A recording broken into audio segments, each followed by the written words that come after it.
Natusuruna yana.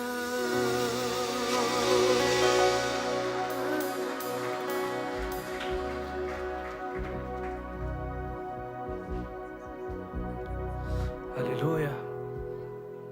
Då tycker jag bola panjanan'i Jesosy foana. Dia ataontsika metraka ny fijerintsika amin'ny Jesosy. Kilasintsika hoe tiako ny eo anilanao Jesosy. Dia izay tondranao ahy Jesosy no mety amiko. Tiako ny eo anilanao sy ny fanatrehanao, itera sy ankalazanao Jesosy, tao miao anilanao. Ataontsika ary ilaza hoe tiako ny eo anilanao Jesosy, eo anilanao sy ny fanatrehanao,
Yarapaly aminao sy ny voninahitra, sy ny voninahitra,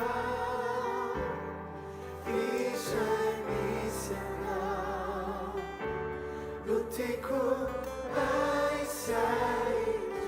Ambarana eto androany Jesosy fa te hitoetra, zany mihitsy Jesosy te hitoetra, te hitoetra ny lalao.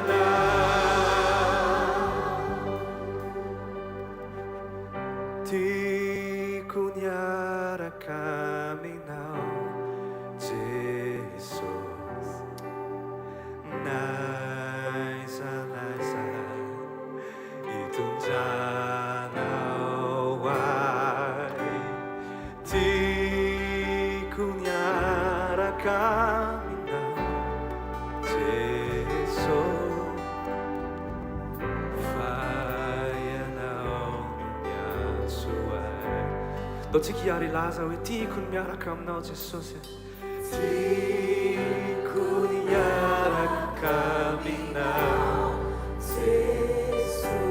나이사 니누 나미자라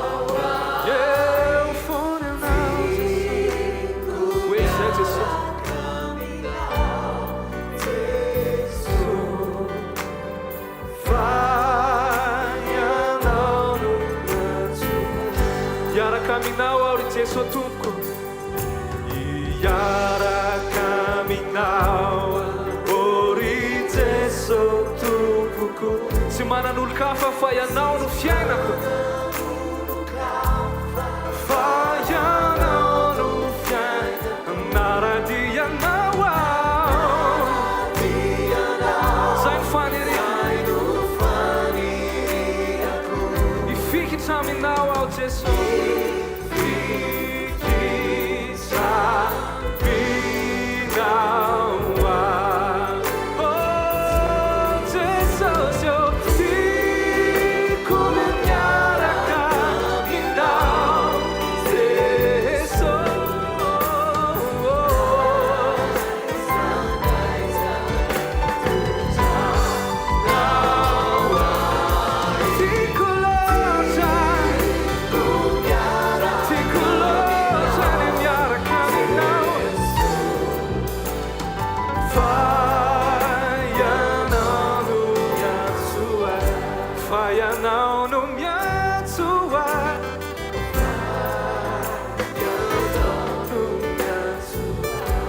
Fayanao no mitiai Fayanao no mitiai Aleluia Soja te soja Fayanao no miatuai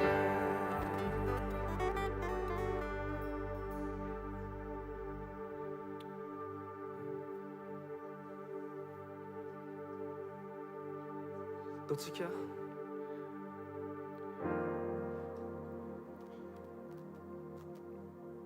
jag mbola ifantoko amin'ny Jesosy foana dia ho entin'ny fanahy masina zao. Halleluja.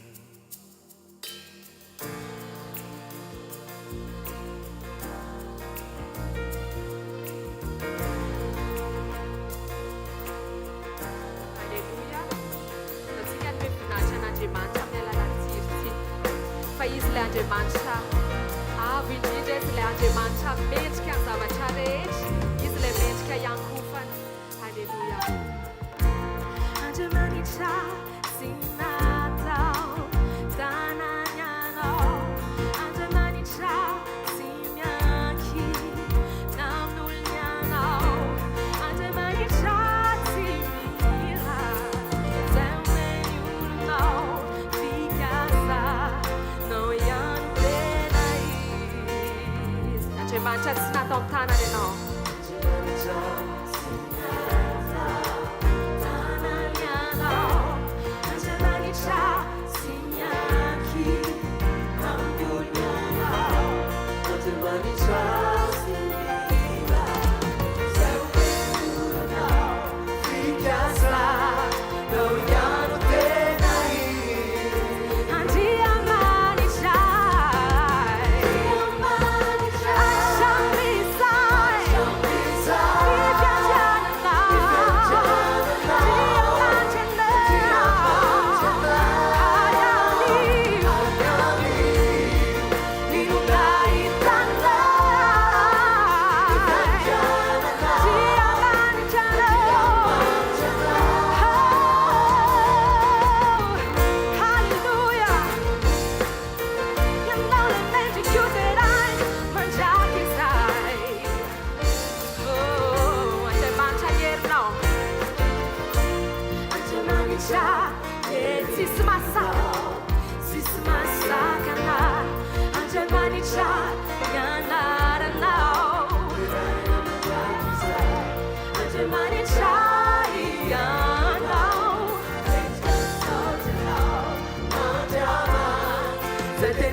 zay rehetra faly ika mafy hoe halleluia. Halleluia. Mandeha tsara micro. Halleluia.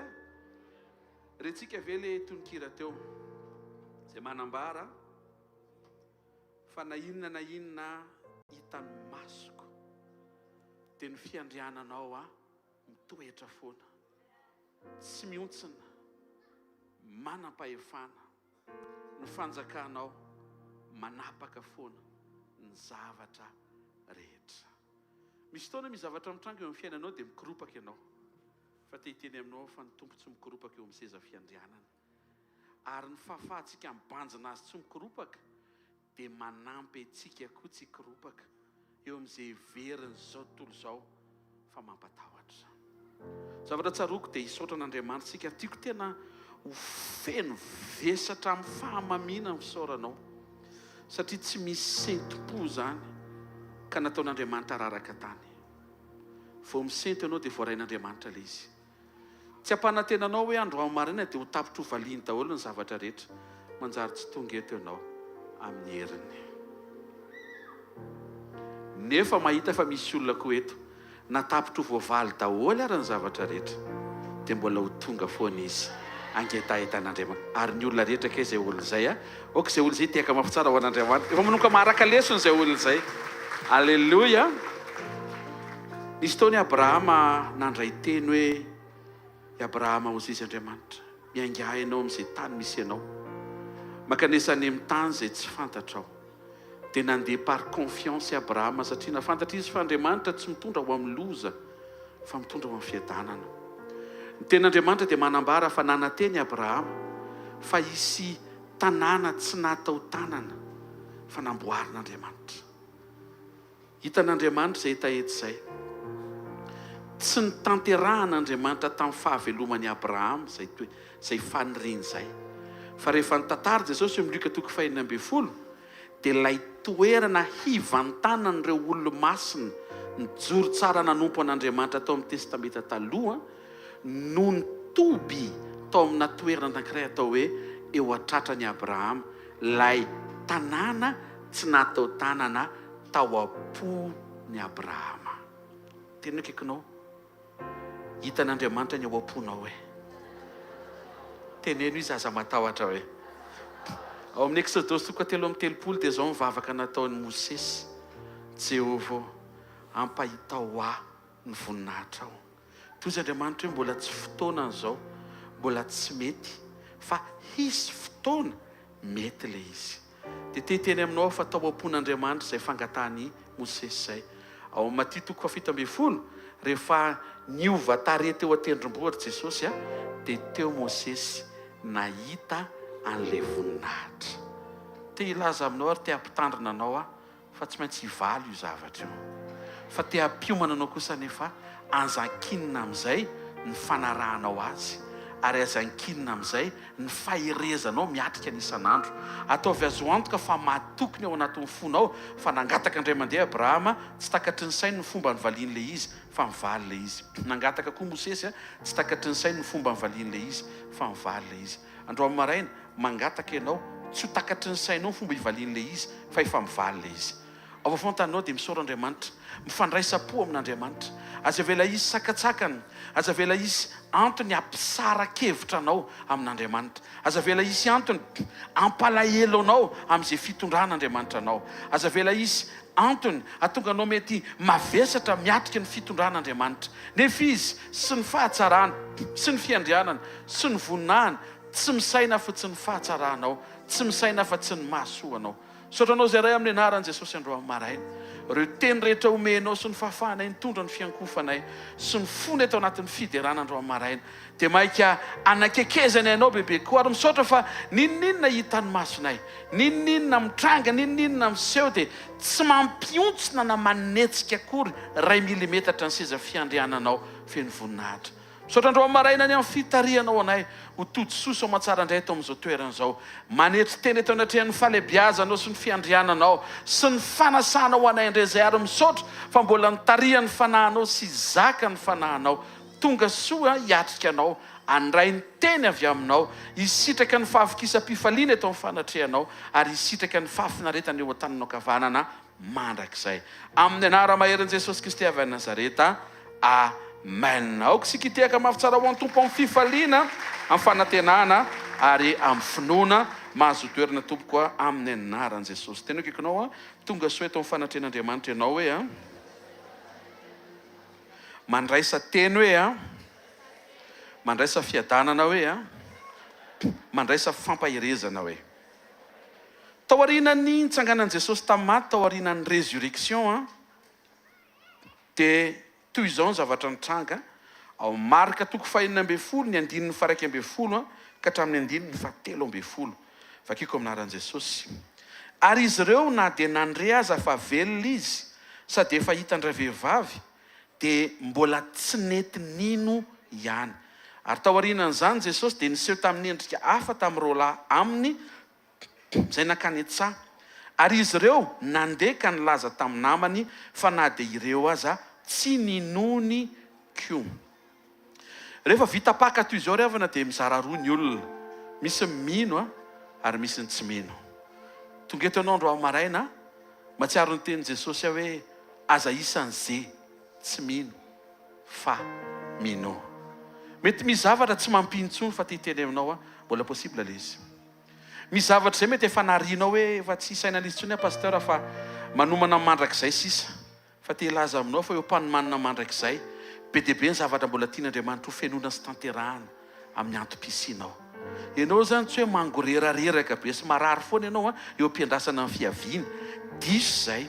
Fa kosa tsy hamaritsika hoe satria miaraka aminy dia tsy maintsy salama, tsy maintsy izao hoe aza asiana le tsy maintsy manjary lasa miditra ianao manery azy. Nefa izy tsy azo terena. Fa raha tianao ny manery ny tenanao terena. Tena kaikinao raha tianao manery hoe ny tenanao terena hoe. Amen. Misy mino dia misy ny tsy mino. Matthieu 20:20 mahita fandroany isan'le mino ianao vita paka. Amen. Mitsefotra kely ray sy roa atindreo. Mangataka finoana mirehatra tsara sy voatahiry. Ny antony raha ho avy ny zanak'olona ahita finoana ve izy. Tsy mety zany ianao tsy mino io nefa miandro mpapakatra. Tsy miakatra. Zawady, tsy miakatra ny olona miandro mpapakatra nefa tsy mino. Tena kaikinao tsy mampino le izy hoe. Fa mbola possible le izy hoe. Tsy mahentehaka ao an'Andriamanitra. Matthieu 28:17 aminaran'i Jesosy. Ary no nahita azy izy dia niankohaka fa ny sasany mianahana. Vita paka zany dia misy olona miankohaka dia misy olona mianahana. Misafidiana mba ho isan'le olona miankohaka ianao. Aza vela isy fianahana ao anatinao. Anio manokana dia nomen'Andriamanitra lohahevitsika nampitondraina ny lohateny hoe miombona amin'Andriamanitra fa aza ny fanjakana sy ny hery ary ny voninahitra. Hoy ny Salamo 5:150 dia toiziny amin'ny 1:1. Psaume 145 verset 10 à 11 amin'ny anaran'i Jesosy. Jehovah, mideranao ny asanao rehetra ary ny olonao masina misaotra anao. Milaza ny voninahitra ny fanjakanao izy sady miresaka ny herinao. Hoy Jesosy eo Matthieu 5:9 ny 7:20 rehefa nampianatra ny vavaka izy ho amin'ny mpianany. Dia ozy izy any amin'ile famaranana azy haitsika tsara io famaranana ny vavaka nampianarin'ny tompo ny mpianany io. Fa azo izy maninona? Fa anao ny fanjakana sy ny hery ary ny voninahitra mandrakizay. Amen. Miara-mamerina an'izay tsika isaka roa telo. Fa anao ny fanjakana sy ny hery ary ny voninahitra mandrakizay. Amen. Zavatra mahavariana, Jesosy miteny fa anao ny fanjakana, anao ny hery, anao ny voninahitra. Nefa ao amin'ny Luka 2:2 dia zao indray ny teneniny aminaran'i Jesosy melohany io zavatra io. Ozy izy hoe aza matahotra ary ondry vitsy fa efa sitraky ny rainareo ny anome anareo ny fanjakana. Zany hoe le fanjakana an'Andriamanitra dia sitraky Andriamanitra ny nanome an'ilay izy anao. Jaona toko 1:12 fa zay rehetra nandray an' Jesosy dia nomeny hery ho tonga zanak'Andriamanitra dia zay mino ny anarany. Lay hery voalaza fa an'Andriamanitra dia tian'Andriamanitra omena anao. Jaona toko 7:12 naran' Jesosy ary nomeko azy ny voninahitra zay nomenao mba ho iray izy tahaka ny maha-iray antsika. Lay voninahitra zay nambaran' Jesosy fa an'Andriamanitra dia nomeny anao. Androany zany nomena anao ny fanjakany, ny heriny sy ny voninahiny. Mazava be fa zay nomeny tsy tokony hampisaraka anao aminy. Zay nomeny maika tokony hampifantoka anao aminy. Maninona no mandray an'ireo tenireo hoe fanjakana, hery sy voninahitra? Ny antony, rehefa nitsangana tamin'ny maty Jesosy dia zao voalaza ny asan'ny apôstôly toko 1:7. Namaiky ampianatra ahitan' Jesosy, fa ny namaiky an' Jesosy iresaka momba ny fanjakan'Andriamanitra. Samy manana mamaiky azy io. Ao amin'ny communion manetry teny ianao mamela an'izay mamaiky anao, andraisanao an'izay mamaika an'Andriamanitra. Amin'izay fotoan'izay tanteraka ny fifalian'Andriamanitra mba ho tanteraka ny fifalinao. Prinsipa ngezabe anankiray aloha tsy maintsy ny anazy foana ny voalohany vonenao. Tena kaikinao tsy maintsy ny anazy foana aloha vonenao hoe avy ireny ny azy aloha vonenao hoe matoa nomenao ny azy hoe dia omenenao ny anao hoe tsy mahay ny teaka ho an'Andriamanitra. Ianao zany tsy hoe hifaly amin'ny toe-panahy sy zava-panahy fotsiny, fa ho ampifalian'Andriamanitra amin'ny zavatra rehetra ihany. Fa fotsiny misy lara-pamena tian'Andriamanitra ho azonao, fa tsy maika izy amin'ny zavatra rehetra mahaterany zanak'olombelona, ary ny tena marina ary tsy taitra koa izy amin'ny zava-panahy mety mahaterany kristianina, fa ny tena mahatery an'Andriamanitra dia ny toe-panahy. Rehefa vitanao no mampifanandrify ny fahaterenany anatinao hoe toe-panahy mahatery an'Andriamanitra no ataoko mahatery melohan'le mahatery mahazatra, dia mety io. Zay mahatonga tsy hoe hampanantenanao hoe ataovy ity mba ho ity, fa ho iaho aminao miverena fotsiny atao amin'ity fa Andriamanitra mahafantatra ny tokony atao ny ikarakarana ny ambony rehetra. Ataoko ity Jesosy ihany ny teny, ka tsy ao aloha ny fanjakan'Andriamanitra sy ny fahamarinana dia hanampy anareo zany rehetra zany. Le zany rehetra zany tsy ny tany saina akory hoe ho aviny zao hitombony ity hananiny ity. Ianao mahafantatra ny zany rehetra zany mety mba handrandrainao, fa tsy any le izy. Tena kaikanao tsy any amin'le zavatra le izy hoe, fa ao amin'Andriamanitra le izy. Jereo tsara mahatery an' Jesosy. Asan'ny apôstôly toko 1:7. Niseho koa tamin'ny famantarana maro tao aorianan'ny Jaliny fa velona izy. Ary niseho tamin'ny mpianany 40 andro Jesosy, ary nilaza ny amin'ny fanjakan'Andriamanitra. Fanjakan'Andriamanitra niresahan' Jesosy nandritry ny 40 andro nisehony tao aorianany nitsangana ny tenany tamin'ny maty. Ianao zany raha niaona tamin'i Jesosy tamin'izany, isan'ilay 500 rahalahy. Paoly moa zany nampome fa tsy mba niresahany raha nabavy. Misy tsy nisainy mihitsy ny vehivavy mifanerasera tamin'ny tompo, satria voataiza izy tao amin'ny kolotsaina jiosy fa ny ao amin'ny kolotsaina jiosy ny lehilahy ihany ny olona, fa ny vehivavy olona.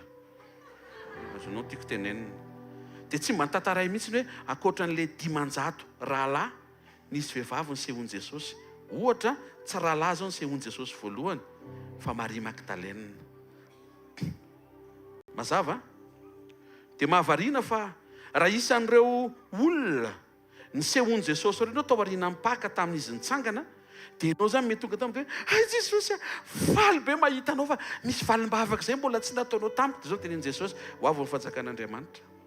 hady hvkl sady omeko anao fanjakan'Andriamanitra. Eny fanjakan'Andriamanitra hoe ihany fa ty le valobava fanjakan'Andriamanitra dia eo aminao. Zany hoe misisiky Jesosy hiresaka aminao le tiany mba ho voarainao tao aoriana ny résurrection. Tsy midika zany hoe tsy hamaly vavaka anao izy, fa raha misokatra ny ao anatinao ka vitanao ny mifantoka amin'le tenenin' Jesosy, dia misokatra ho azy ny zavatra rehetra hanamoran'Andriamanitra ny fahatanterahany zay rehetra mety mba ilainao sy irianao. Tsy ho sitrana ianao, ho sitrana ihany ianao fa raisa aloha le fanjakan'Andriamanitra. Tsangana ny tanàn'izay maheno hoe androany maraina zao ho sitrana ihany ane ianao na ho terentsika io rehefa avy eo na arak'izay anaovan'ny tompo azy mian-dalana, satria raha ny tiako zao dia androany maraina ianao sitrana, fa raha ny tiany tompo mety amin'ny herintaona.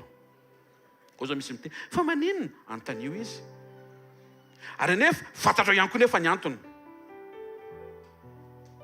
Satria misy manao programma eto hoe raha voasitrana eo aty mantsy lavitra pastera, mba misy fotoam-bavaka kaikaiky rehefa sabotsy, tozon'ny tompo hoe ka aty ianao no tiako mba handeny, fa tsy any amin'le akaiky eritreretinao. Dia hitan'Andriamanitra dia izay mahatonga antsika tsy tokony hanazatra ny tompo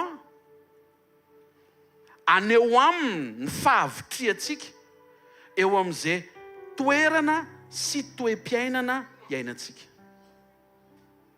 Raha ohatra eo mifampiretana arabola eo foana no hitadiavanao ny tompo, dia aleon'ny tompo ianao porotra arabola foana mba hitady azy, tsy any amin'le ianao mijaly fa any amin'le mba hitady azy. So dia diso ny fisainanao hoe tena za mihitsy zany ny ampijaly. Tsy izy mampijaly ianao fa ianao no mampijaly tena, amin'ny alalan'ny tsy fanekenao hanamboatra ny toetranao mba tsy ho ampijaliany le tsy misy, fa ho ampiadaniny le fisian'Andriamanitra mahasambatra anao na tsy misy ary ty. Toko anankiroa mihitsy le izy, ariary ny ato dia euro ny ato. Vitan' Jesosy ve zany? Tena vitany zany. Ataoko tiara ny vavolombelona latony hoe vola mitsiry anaty pôkety, misy ane zany. Fa tsy zany ny atongavantsika etany hoe androany manokana ampitsiry vola anaty pôketintsika. Satria rehefa nitsangana Jesosy tsy zany namaika azy, fanjakan'Andriamanitra, fanjakan'Andriamanitra. Ianao zany misisika avany Jesosy ampitombo mofo, ianao miteny hoe mofo Andriamanitra miteny fanjakan'Andriamanitra. Raha vo ela be ianao miady hevitra eo dia ela be ianao taraiky eo. Raha zay ianao mampirina le mahatery ianao, manetrehitena dia mba raisy le mahatery an'Andriamanitra.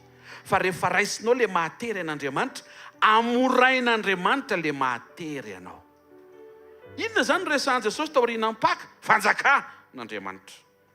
Samihafa ny fanjakan'ny lanitra sy ny fanjakan'Andriamanitra. Fanjakan'Andriamanitra ny tena ny resahan' Jesosy, satria ny fanjakan'ny lanitra dia miasa ho azy rehefa mahazo aina ny fanjakan'Andriamanitra. Averiko, ny fanjakan'ny lanitra dia miasa ho azy rehefa mahazo aina ny fanjakan'Andriamanitra. Ny fanjakan'ny lanitra dia eo aminao, fa ny fanjakan'Andriamanitra ao anatinao. Ny voary tsy mahazo miditra ao anaty voary. Zay no mampa illegala ny devoly miditra ao anatin'ny olona, na ny devoly miditra ao anatin'ny biby. Ianao koa tsy mahazo miditra ao anatina olona hafa, fa na resahako, na miditra ao anatina biby. Andriamanitra pahary manana droit afaka miditra ao anatin'ny voary zay ny foroniny. Aza manaiko rebirebeny ny fampianarana apiditra anjely ao anatinao. Ny anjely tsy mahazo miditra ao anatinao. Andriamanitra rery ny mahazo manjaka sy manapaka, mitoetra sy mahazo aina ao anatinao.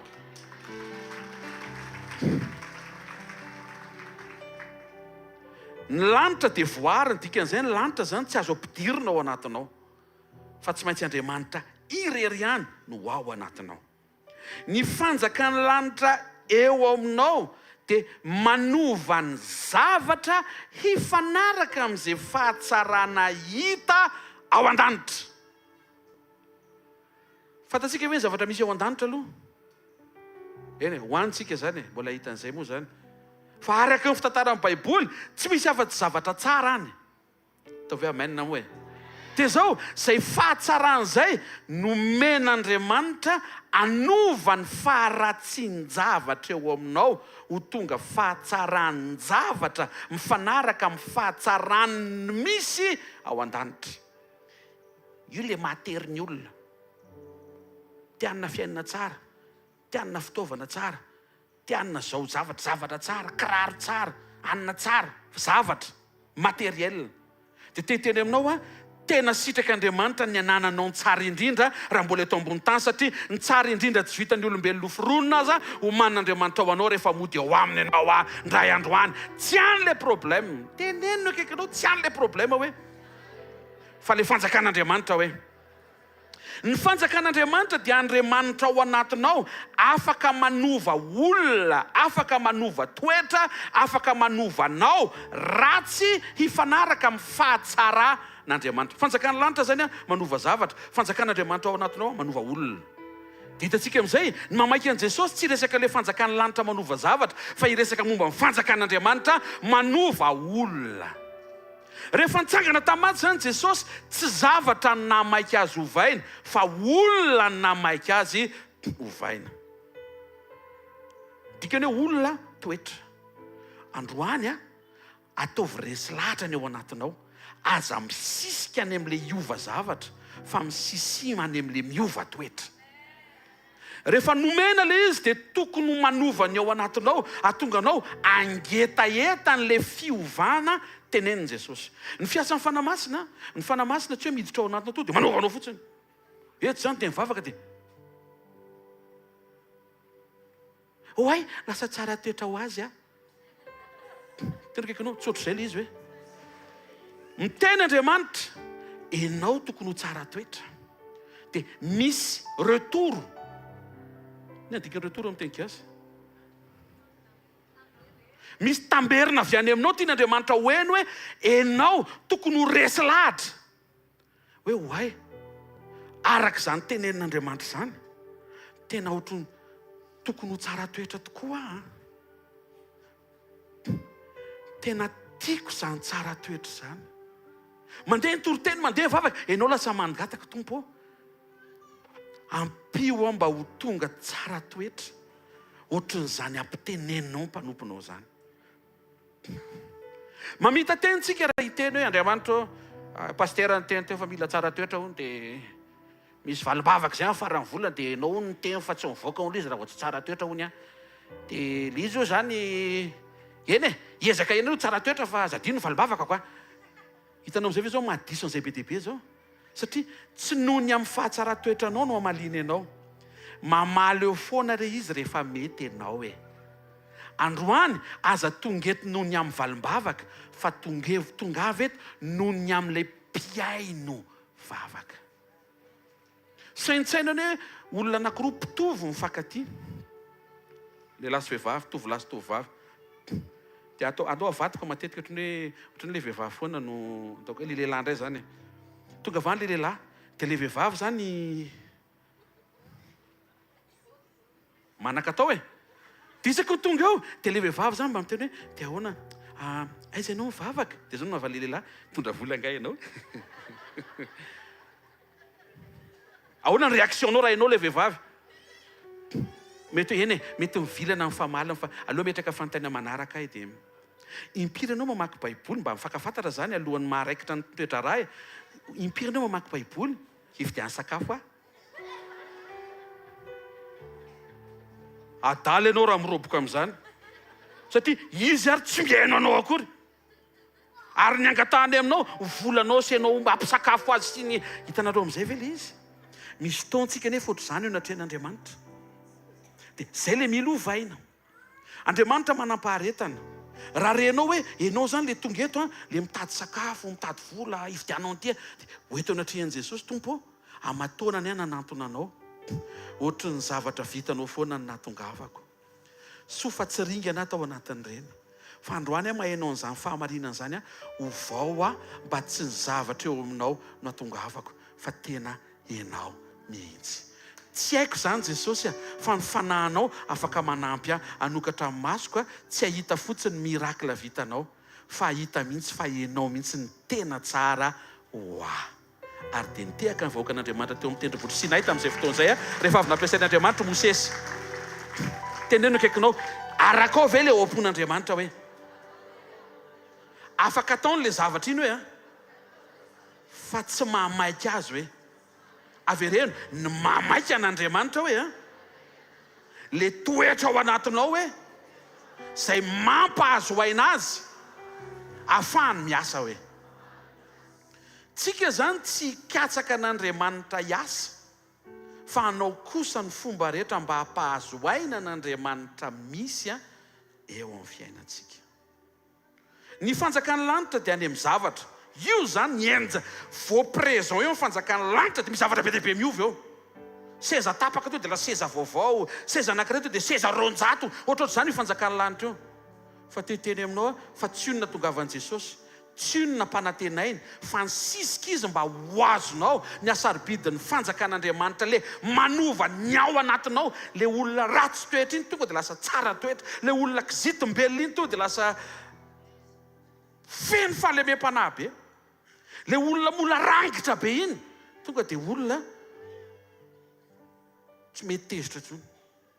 Eo tsy misy manontany teny possible ve zany? Avec Dieu tout est possible. Miaraka amin'Andriamanitra afaka hiainana zany raha etahitanao zany. Eto zany zao dia afaka manao vavaka tompo teo karazan'olona tsy mora tezitra zany intsony, tsy anday ra-pahatezerana. Ohatrany hoe lany fahatezerana. Ny virgine 10 adala lany solika, fa ianao tonga eto lany fahatezerana, tsisy olanina intsony, tsisy intsony. Efa tena manao ny ataony zay manao ny ataony eo fa tsy mety intsony. Ohatra ny olona rosy telo no manaiky fa ny ambiny ohatra midiridiry fotsiny. Afaka hiara-iainana zany tsika rehetrarehetra hoe. Fantatrareo misy zavatra milamina be raha tsika rehetra to dia mahafehy fahatezerana tsika rehetrarehetra tonga dia tsisy tezitra intsony. Tsotra aminao marina fa fanatrehanao. Aza vela hira irery manjary mivibe rehetra tonga dia lasa lanitra. Hitanao zay to dia misy zavatra milamina ho azy rehefa milamina ny ao anaty, lasa lanitra kely ny ao an-tranonao rehefa mety enao fa tsy le olona tsy tonga eto etina mambavaka manjato taona iny. Tena akaikinao ny mampilamina an'io hoe tsy le olona tsy tonga eto hoe fa enao manaiky hoe. Misy olona ve tonga eto manaiky izy le ho amboarina dia hitondra ny fisian'Andriamanitra sy ny fahafahan'Andriamanitra miasa anova manodidina azy. Ataontsika izay rehefa avy eo. Ny fanjakan'ny lanitra manova zavatra dia izao taraiky eo daholo ny olona eo amin'ny fanjakan'ny lanitra manova zavatra, manokatra ranomasina mena, mandeha eny ambony rano any. Ny matery an'Andriamanitra tsy mirakla fa ianao. Aiza hoe zany toetranao zao androany maraina, aiza hoe zany tahan'ny famelan-keloka efa nahazo moyenina ve sa mbola entina ambavaka fa mbola mananinianiky ny 10 isan-jato miandry deuxième tour. Meo an Jesosy zay zavatra resako anao zay dia resao amin'i Jesosy le izy. Tompo impiry miverina ny teny momba ny famelan-keloka, zavatra reko nefa ianina tena mbola tsy levo ny vavoniko. Teo izy ny tompo hoe ka iny ane tsy natao ampidirana natao ny vavoninao zanako hoe. Misy eran'ery zanako vao manga azo dia efa tsy levo maiky iny olona ngeza be iny. Jesosy vangio fa misy fotoana tena reko mihitsy hoe miakatra ny tambaviko. Zanako zay tsy namboleko ane dia ongotaka, tsy namboly tambavy ane zaho anatinao hoe sady ny tambavy ane tsy miakatra e. Oeto anatrehan'i Jesosy tompo ianina mafy be, tsy vitako nefa tokony ho vitako. Zany hoetiny eo amin'i Jesosy ty le asa tompo, dia raha mety Jesosy dia le asa dia célibataire le patron sady vazaha.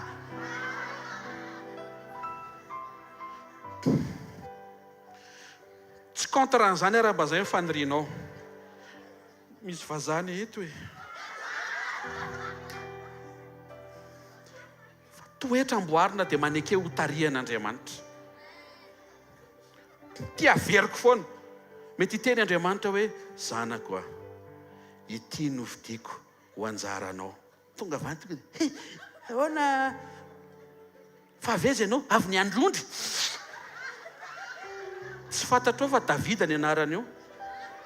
Hoe ny paoziny androany mampime fa io ny mpanjaka rezatra indrindra eo amin'ny tantaran'ny zanak'olombelona tsy ho ela. Ka za manamaivana an'izay hitanao menara manana ny fijerin'Andriamanitra tsy mijery ny ety ivelany fa mijery ny ao anaty. Aiza koa ve za pastera dia tena tsy mba afaka mbo misafidy an'le mba ivelona zava dia le tsisy raisiny reny fa tsara toetra zany. Amoaka teny hoe tongava aminao arak'izay. Aza miteny an'izay. Avelo Andriamanitra hita mova tsy fantany izay tokony ho anao e. Misy olona tian'Andriamanitra ho mpahirezina fa mila manao fetsika alohan'ny faran'ny taona. Misy mariazy tokony atao amin'ity taona ity. Za pastera efa miandro ny tompo. Eo am-piandrasana ny tompo. Lasa ianao. Miara-miandro eo nareo.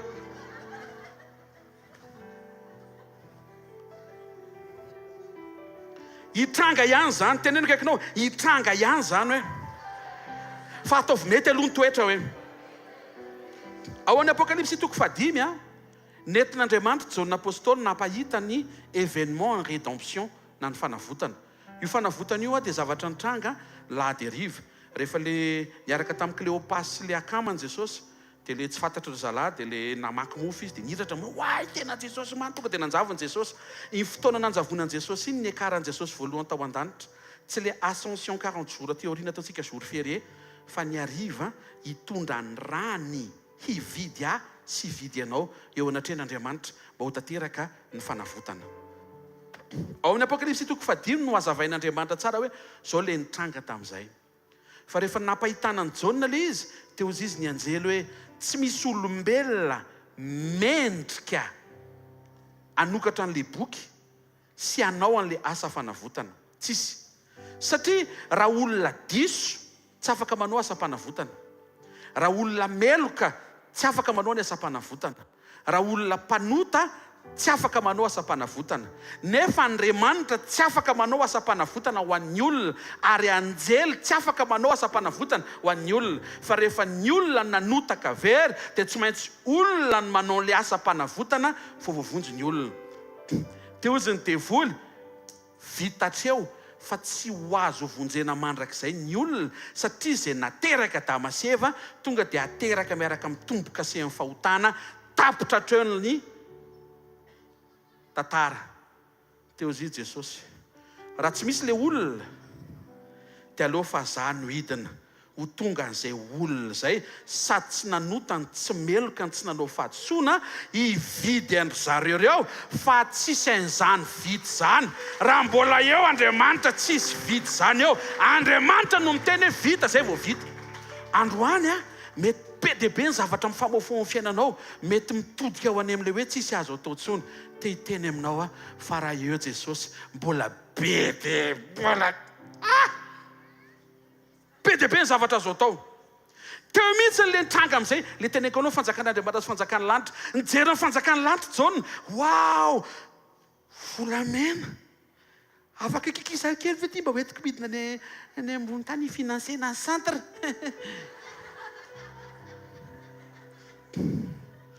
Te zavatra Andriamanitra io mahateritery mampanota ny olona io ane hitsakitsahana sy anaovana daintsy io any. Tsy mba hoe ravahana akory. Ianao zany vao tonga any dia tsy tonga dia hoe tiany kôle volamena be miara. Tsisy an'izany akory. Fa le volamena eritreretra eto ambony tany tonga dia hitsana. Carreau, talazy, inona koa? Parquet. Teo izy Jaune, wow! Tsara be ny aty an-danitra. Seza fiandrianana. Wow! ho ny anjely kanefa latsaka ny ranomasony satria tsy misy afaka anavitra zanak'olombelona. Ny fanjakan'ny lanitra mahafinaritra be, fa ny fanjakan'ny lanitra tsy hamafa ny ranomasonao. Teo izy ny loha olona aza mitomany ozy izy jereo afovoany, io ny zanak'ondry Andriamanitra Jesosy. Ny fanjakan'Andriamanitra rery no mamafa ny ranomasonao, ry be ranomason'ny Kristy tongeto eo. Dikan'izay aza mieritreritra zany ianao hoe anatin'ilay mitomany raha zao ny mahazo an'ity dia mitsatra ny ranomasoko. Tsy zavatra ny ampitsatra ny ranomasonao fa Jesosy eo amin'ny fiainanao. Amen. Mahatonga aviavy be fa lany tamin'ny zavatra tsisy dika ny ranomasontsika. Meka tsisy dika ny akory izy kay. Hoe teo amin'ny Jesosy. Fa vao mipotro Jesosy tonga dia ritra ilay ranomasy. Tonga dia izay. Satria tsy ny fanjakan'ny lanitra manova zavatra no hamafa ny ranomasonao, fa fanjakan'Andriamanitra avy ao anatinao mampahery anao. Hitanareo izay mahatonga Jesosy nisisika amin'ilay fanjakan'Andriamanitra avy ao ny miainga ny zavatra rehetra. Mateo 12:20 aminaran'i Jesosy. Raha ny fanahin'Andriamanitra kosa no amoahako ny demonia dia efa tonga aminareo sahady ny fanjakan'Andriamanitra. Ny fanamasina ao anatinao no fanjakan'Andriamanitra ao anatinao. Korintianina 2:17 aminaran'i Jesosy. Ho aminareo rehetra ny fahasoavan'i Jesosy Kristy Tompo sy ny fitiavan'Andriamanitra ary ny firaisana amin'ny fanamasina. Ny hamantarana amin'ny fanamasina communion. Averiko. Ny hamantarana an' Jesosy grâce.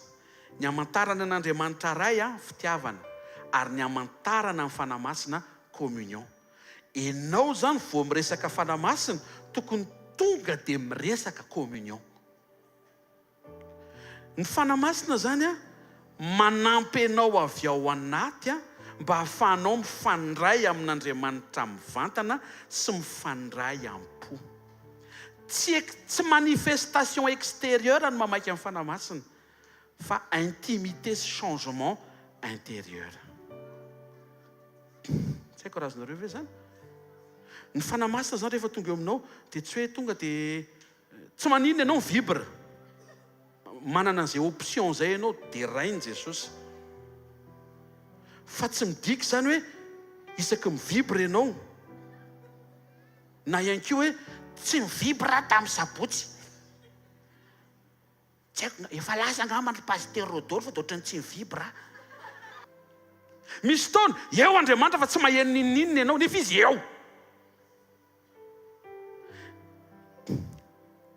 Le fiankofana tamin'ny heriny tena napiditra be. Ianao tsy tafiditra. Tena marina zany. Ianao mety tsy tafiditra fa raha tokony ho izy Andriamanitra eo tafiditra. Eo izy ko. Zay ny mahadiso ny fiandrasantsika, fihetsiketsehany ivelany, anamarika sy andresy lahatra atsika fa tena eo izy. Ohatry tena miandra tena. Zay fa eo izy. Ireo mpanao installation ireo zany izy niaraka tamin'ny teto zany. Teo misy asa zay mahatonga tsy miditra ao. Ny tompony efa teo tamin'ny fotoanany installation. Mbola tsy nisokatra ny vavahady dia ny tompo efa teto mipetrapetraka eo dia mandinika. Ianona zao raha voatarika eo mifanahako. Eto zao izy nipetraka. Anomanako an'izao izy zao androany. Enganie izy mba ho manaiko ho taria mifanahako. Ino tsara zany teny zany. Ny fanahy tsy hoe mitarika anao hoe rehefa teny am-panaovam-bola dia ohatry nisy zavatra nitondro zany dia ohatry ny tonga dia lasa ho azy fitaria amin'ny fanahy maheno ianao. Misy fotoam-bavaka no rehefa avy eo dia mihainao oay andeha hamonjy an'izany zay fitaria amin'ny fanahy. Fa tsy mariana zany fa za tonga eto io zany tsy haiko mihitsy hoe manino tsy ohatry zany no fiasan'ny fanahy masina. Tandremo zay.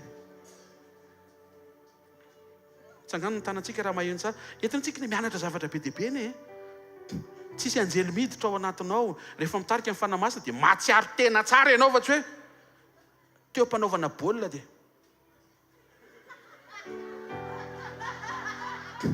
Andriamanitra tsy mitarika zombie. Andriamanitra mamangany zanany raha mba te hiaona aminy ny zanany. Tsy manery anao izy. Fa mba tokony ho tsapanao kosa hoe andro amin'ny maraina aninona fotsiny eto ambony fandriana azy zao. Tsy ery direct. Ie, ho an'izay tena tsy afaka. Fa manana fanetretena. Za tena misaotra an' Jesosy hoe tsy tamin'ny maro voay ny centre atsika. Fa te hilaza aminao fa raha tany dia tsy maintsy nakantsika. Tsisy idirany hoe afaka tsy afaka makantsika. Satria any no ilana Andriamanitra anao. Asiteka mafy tsara feto bypass aloha centre. Alléluia. Zany natao hoe fieritreretana madio. Natao koa re tsy benjo fotsiny. Hitany any benjo ny tompo fa tsy hoe tsy te ho antsika.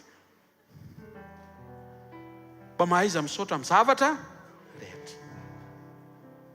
Communion nentin'ny fanamasina ao amin'ilay fanjakan'Andriamanitra ny tenenin' Jesosy. Matory zany Jesosy tery ampafantatra anao ny fisian'ny fanjakany dia tiany ianao hisokatra fa afaka mifandray aminy mivantana ianao avy ao anatinao. Ny fifandraisanao amin'ny Jesosy tena sarobidy. Ny ambony afaka ny anaraka ho azy. Tena akaikinao ataovy mety ny fifandraisanao amin'ny Jesosy. Ataovy mety tsara ny fifandraisanareo mianaka hoe. Dia manaraka ny ambony hoe. Mazava zany zay le hoe katsao aloha ny fanjakany sy ny fahamarinana. Anisan'ny tiany Jesosy tenenina dia hoe ataovy lara-pahamehana fotsiny ny fiarahanao amiko. Amboary fotsiny ny ao anatinao. Itovizanao hevitra amin'ny hevitro resaka toetra. Ohatra misy zavatra mitranga, renao mihitsy ny fanamasina miteny hoe dikany hoe mangina. Fa tsy hoe aloha zany tarihan'ny fanahy tsara tsika. Ao anatin'iny enao mihitsy ny tokony miombon-kevitra amin'ilay fahanginana asain'Andriamanitra iainanao. Fa tsy hoe to dia eny be mihitsy ny hoe tatatata be ny ao anatinao. Fa noho ny amin'ny tompo dia mangina. Tena kikinao tsy communion zany teneninao zany hoe. Ny atao communion miteny Andriamanitra hoe dia enao koa miteny Alléluia. Enao zany tonga dia même longueur d'onde amin'ny tompo. Fô miteny tompo hoe amin'ny faran'ny volana Mai manana la retraite-tsika. Dia enao tonga dia hoany fa tsy hoe mamaniny amin'ny faran'ny volana. Tsy mety karaha amin'ny herintaona. Za tsy afaka amin'io. Tena akaikinao tsy communion zany hoe. Alléluia. Sady manipy resaka ihany Filipiana 4:10 naran'i Jesosy. Mba ho fantatro Jesosy sy ny herin'ny fitsanganany tamin'ny maty ary ny fiombonana amin'ny fijaliany ka ampitoviana amin'ny endriky ny fahafatesany. Le Paul io koa raha ite zavatra lalina. Resahany eto ny momba ny herin'ny résurrection tampotampoka toto dia fiombonana amin'ny fijaliany. Miazo ny tiako heno aloha resaka fandresena fa tsy resaka fijaliana zany. Mahavariana fa ny herina nangana an' Jesosy efa ao anatinao. Tena akaikinao le izy aloha isaorana ny tompo hoe ataovan'izay mihitsy. Efa ao anatinao io hery io hoe. Dia zao tsy mihetsika na mahazo aina io herim-pananganana ao anatinao io raha tsy miaika ianao ara-piombonana le fijalian' Jesosy melohan'ny fitsanganana.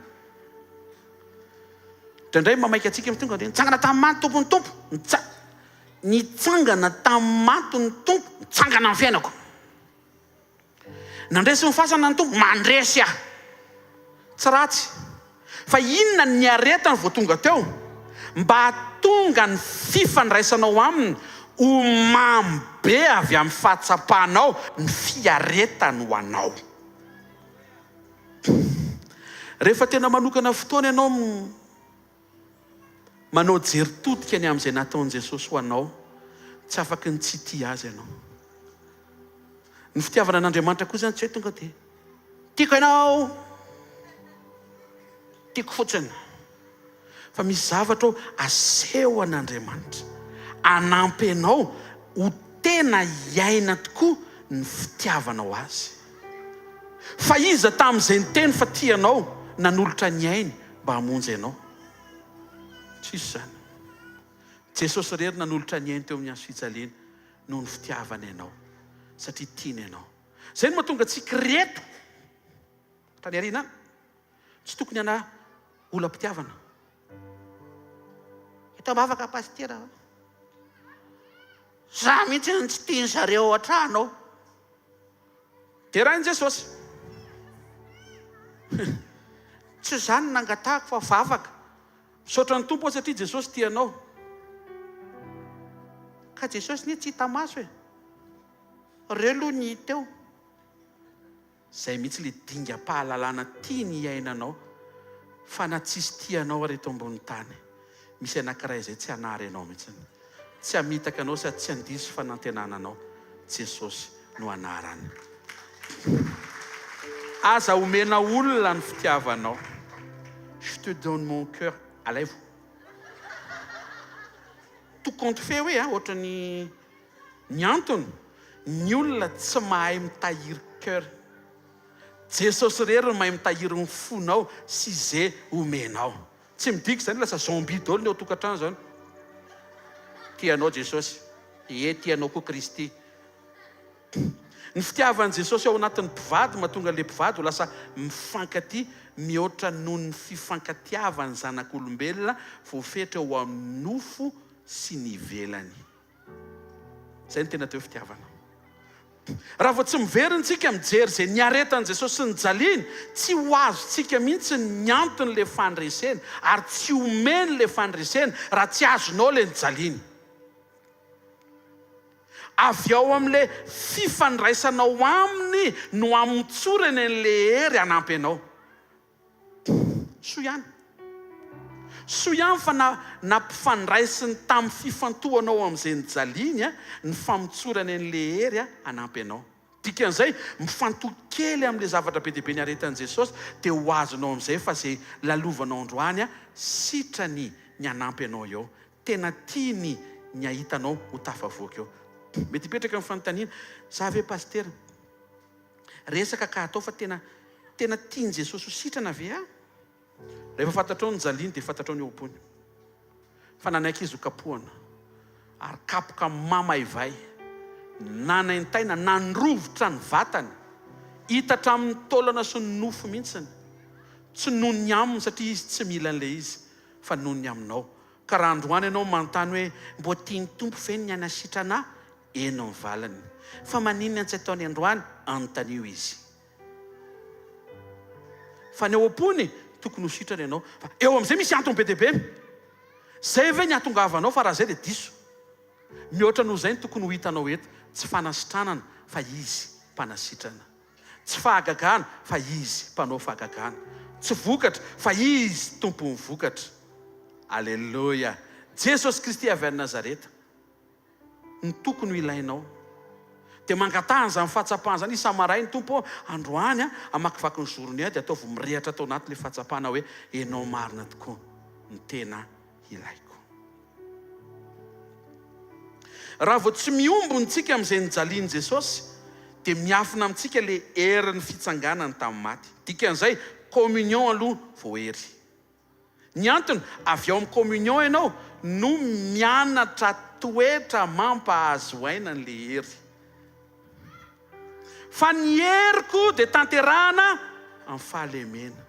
Ny olona malemy fanano mampahazo aina ny herin'Andriamanitra miseho sy miasa. Zay mahatonga amin'ny fanoharana nataon'ny Samsona ozy izy, avy ao amin'ny mahery no ivoahan'ny mamy. Tadinareo izay le ohatra ny fanontaniana kely nataony akamatatra. Avy ao amin'ny mahery no ivoahan'ny mamy. Tamin'izay avy namono an'le liona izy dia navelona teo le fatina liona dia nisy tantely. Nisy tantely tao e. Zay. Dia iny fanoharana iny ngeza be fa mety tsy azon'ny olona raha tiako ho azonao androany. ao amin'ny maheriny misy mamy. Dikan'izay ny olona manaiky iaina fahalemem-panahy, fahamamiana, olona mahafinaritra ny mahery. Ianao zany raha vao tsy mahafinaritra dia lozany hery. Dia rehefa miresaka ohatrany zany ka sendra ohatry mitady arkive le olona tsy mamy dia afaka miteny hoe ilozany hery mba misignal zany ilozany hery izy zany satria ny contraire amin'ny mamy marikivy. Io olona io rehefa miresaka zany dia manakivy foana, marikivy. Misy koa mangidy tsy miresaka fa tsy fahafatesana, maty. Misy zavatra maty zany foana. Misy ndray matsatso amaivaniny daholo zay resaka mba ataonao. Misy masika pilo kely zay mino fa efa afaka izy tonga eto. Mety tsy lany 5 lazy hatramin'izay fa laniny tompo izy androany. Alleluia. Teny akaikinao maneke ho mamy hoe malemy fanahy hoe mahafinaritra hoe fa mampahazo aina ny herin'Andriamanitra hoe. Avy ao amin'ny communion ianao mianatra an'le toetra n'Andriamanitra araka le teniny hoe ianareo zay miasa faritra sy mavesatra entana makanesa ty amiko zany anome anareo fitsarana. Fa mahavana ny entako ary mora ny ziokako mianara amiko fa za malemy fanahy sy tsy miavona-po. Zay mahatonga ny ministère de puissance anisany enjana be teto ambony tany dia tamin'ny andro Mosesy. Satria Mosesy dia voalaza numéri 12:7 fa izy nalemy fanahy mihoatra noho ny olona rehetra. Rehefa miombona ianao avy amin'izay nijaliany dia lasa malefaka ho azy ianao avy amin'ny fahafantaranao zay niaretany ho anao. Satria ny antony lasa resy lahatra ny ao anatinao fa tsy mila miady ho anao ianao. Androany maraina miangavy ianao aza miady ho anao. Ka le zany pasteur ohatrany tsy mety le izy raha ohatrany tsy mba miteny kely atsaharo ny miady ho anao. Momeo sehatra Andriamanitra mba ahafahany miady ho anao. Amen. Lay herim-pitsanganana dia mietsika rehefa miaina fiombonana ianao indrindrindrindra. Fiombonana amin'izay nijaliany. Saintsaino zay niaretan'i Jesosy hatreo Getsemane ka hatreo Kalvari. Manokana fotoana didin'io inona daholo. Niaritra zavatra be dehibe izy ho anao. Avy amin'izay fiombonanao amin'ny nijaliany izay tokony hatsapahanao fa tsy mafy noho ny fijalianao androany. Atonga ny vavaka ao anatinao miova tsy ho fitarainana fa ho lasa fisaorana satria fantatrao fa niaretany dia mitondra fahasoavana ho anao. Tsy hoe miatrikady be ianao dia andresy fa izy niatrika teo amin'ny toeranao dia ny fandreseny no fandresenao. Amen. Farany inona ny idiran'ilay voninahitra? Ozy izy ny Korintianina 2:7-9:20. Fa isika rehetra kosa mitava tsy misarona dia mijery ny voninahitra ny Tompo toy ny amin'ny fitaratra ka hovana azo zany endrika izany indrindra avy amin'ny voninahitra ka ho amin'ny voninahitra toy ny avy amin'ny Tompo dia ny fanahy. Hitantsika teo fa avy ao amin'ilay communion dia le hery afaka iseho rehefa miova ny toetranao, fa le hery koa manampy anao hiova. Rehefa mirehatra ny etaeta-piovanao anatinao dia mihetsika ny herin'Andriamanitra manovanao mba hahatonga n'le herin'Andriamanitra mihoatra iseho hikarakaranao. Ino tsara? Le hery zany tsy tonga dia miasa manova zavatra aloha, fa le hery miasa manampy anovanao. Dia le hery tsy tonga dia manovanao ivelan'ny safidinao, fa le hery manampy anao mba hatanjaka ny safidinao. Hitanareo ve izy amin'ny fiasan'le hery? Le hery zany tsy hoe tsy vitako mihitsy ty dia eo herinao mihitsy hoe tsy nanao an'le izy tampoka. Tsy izay fiasan'le hery. Fa eo mpivavahanao dia renao mihitsy hoe me matanjaka ny décision anao hijoro amin'ilay fahatahorana n'Andriamanitra amin'ilay andraha san'Andriamanitra ny aminao. Eo amin'io ady io natao andresa ianao. mbola tsy mitranga ny fakapanahy dia natao andresy ianao. Satria ianao tsy hoe miatrika vao mandresy fa mifandresen'i Jesosy teo amin'ny hazo fijaliana sy tamin'izy nitsangana tamin'ny maty mifandresenao. Ianao zany mpandresy fakapanahy, miatrika fakapanahy. Ataovy amen moa e. Ny fahafantaranao an'izay rehefa miatrika amin'izay tokony manampy anao satria ianao zany tsy eo vao hoe aiza indray zany ny androany ohatry ny tena andresy sa ho lava ahoana mihitsy ary izy ity. Fa to dia fantatra hoe anka eto amin'ity zavatra mitrango ity natao andresy na zay ary anampy be dia be ny fomba fiatrehanao ny fakapanahy mety miserana sy mandalo eo anoloanao.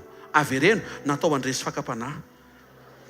Avereno natao andresy toetra ratsy Avereno natao andresy fahazaran-dratsy Avereno natao andresy fiainana ratsy Le voninahitra voalaza eto no modelin'le endrik'Andriamanitra iovanao, anovan'Andriamanitra anao avy ao amin'le communion anapiny hery anao. Zao zany le izy. Avy ao amin'ny communion ianao no afaka miova. Dia le fiovanao, le herin'Andriamanitra no manampy anao hiova, ary le modelin'ny fiovanao le voninahitra asehon'Andriamanitra. Ny voninahitr'Andriamanitra dia endrik'Andriamanitra. Io voninahitr'Andriamanitra io am-pitokana io no hitanao. Satria ao ianao no mifankazatra amin'i Jesosy hoe naharitra izy niaraka taminao dia lasa maharitra ianao miaraka amin'ny olona manodidina anao. Renao mihitsy hoe Jesosy nandevitra tao anatin'ny fahadisoanao dia manangana anao le izy ho lasa karazana olona koa mandevitra rehefa misy manao fahadisoana manodidina anao. Le modely mpiovana tsy olona fa le modely mpiovana Jesosy. Ary zay modely mpiovana zay le hoe voninahitra. Zay ito voalaza eto fa mijery ny voninahitry ny tompo izy dia ovana azo an'izay endriky le voninahitra tarafin'izay.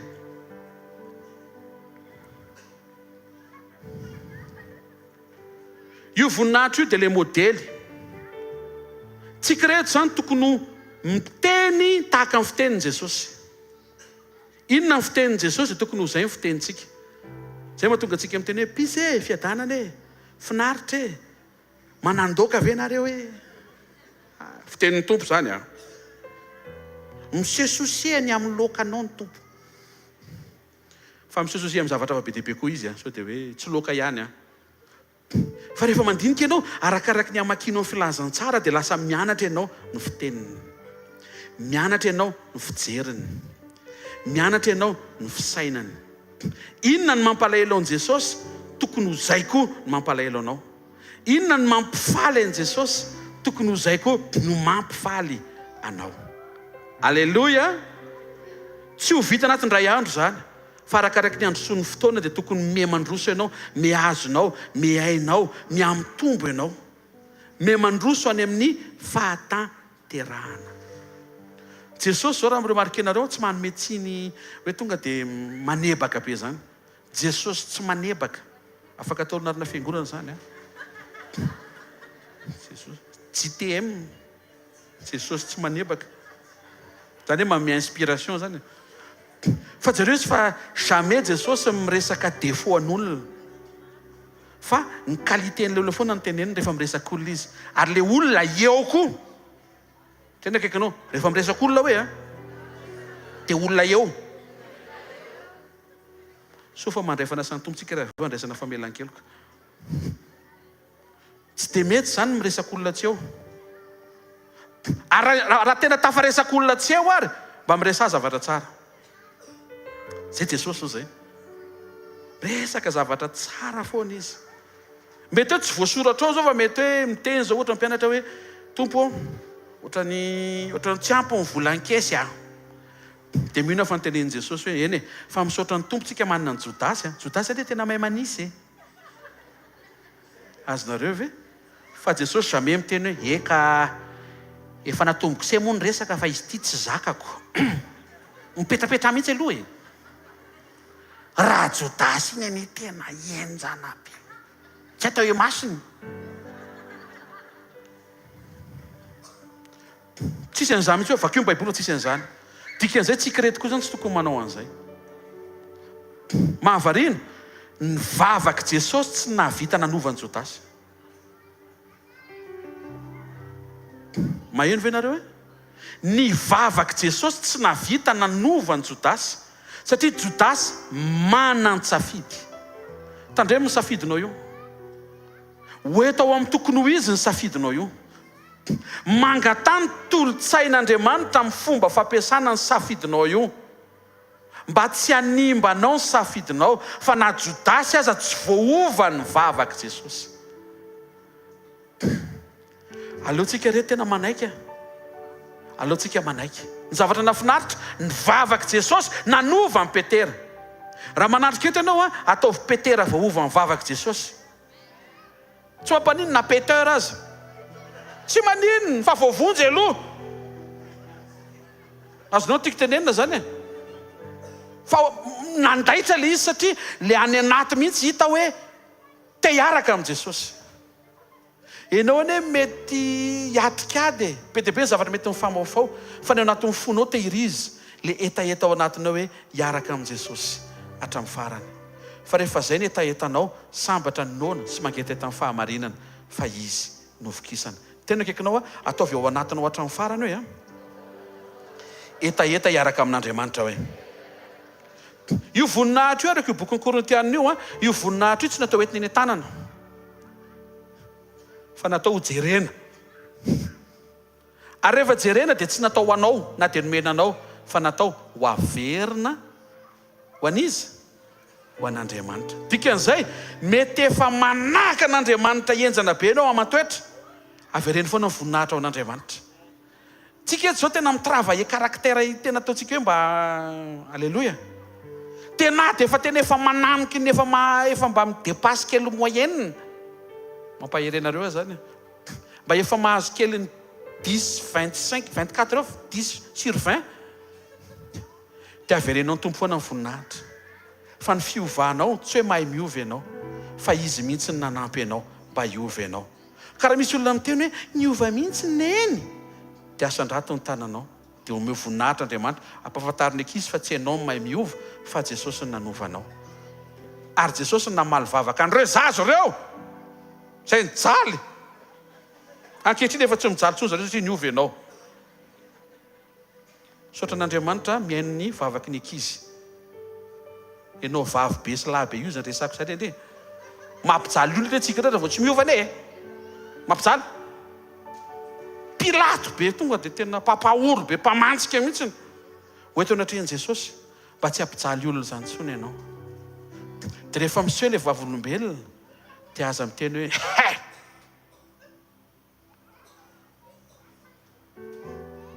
dadane zavatra efa trany amboaka ny tsara e.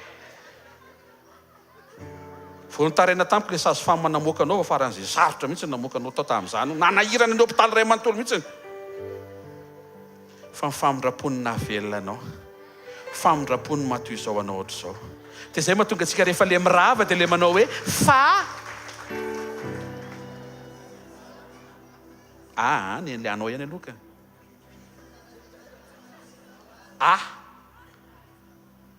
Tsy mifianarako na dia natao hianatra ary ny ankizy rehetra izay miaino eto. Mianatra daholo.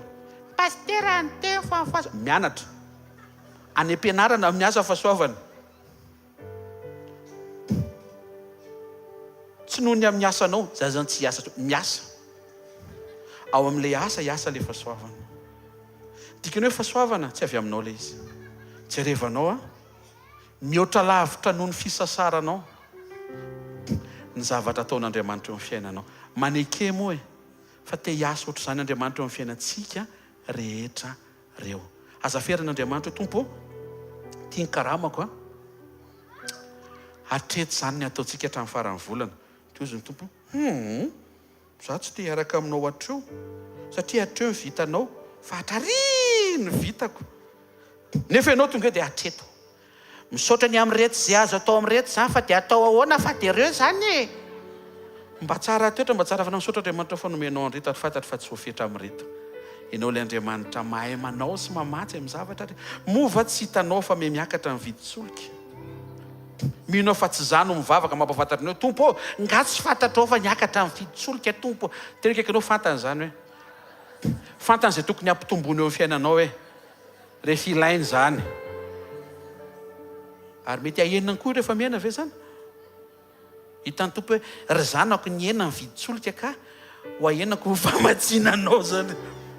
Tompo mba azony eo le faradava vazahenina tsony raha mba mety. Jesosy anie mitaiza antsika. Araka ny teneniko omaly, izy tsy manome betsaka ao ariana, fa manome ny betsaka tsy ho lany. Amen. Zareo tsara fa rehefa nanome mofo izy tsy tonga dia mofo roa camion, fa eraky ny arina ho amin'ny mpianatra. Zany hoe fantany hoe hatreto dia ianao tsy tokony manahy raha mety misy lany, fa izy izay namatsy dia lany le mivatsiny, amatsy manaraka indray izy, tandrify eo amin'izay ilainao. Satria ianao tsy tia niankina amin'le hitany masonao, fa ianao tia niankina amin'le ao am-pony ho anao. Mino fa tamintsika mbola kely tsisy nanontany ray aman-drentsika hoe misy vary ve ao? Honao dada sy neny misy vary anga ao? Afaka majereko ve vary ataonareo ho anay isan'andro ato azafady? Firy kapoaka io azafady tompoko? Fihinana taon'ny zaza? Milalao izy, miaina izy, manao raharaha izy, manao raharaha izy. Amen zany ray aman-drenisany. Manao raharaha izy, manao ny adidy. Fa tsy izy no misaina hoe ahoana ny vary sy laoka, adidin'ny ray aman-dreny zany. Alleluia. Ohatr'izany mihitsy tokony iarahantsika amin'Andriamanitra. Dadantsika anie izy. Misy zavatra tsy tokony eritreretinao, fa efa eritreretin'Andriamanitra ho anao. Ny anjaranao ataovy izay mampety sy mampamamy be ny fiarahanao aminy, amin'ny mahazanaka anao sy amin'ny madada azy amin'ny alalan'ny toetra miova mifanaraka amin'ny toetrany. Avereny hoe ny anjarako hoe manova toetra hoe hitovy amin'ny toetran'Andriamanitra hoe. Amen.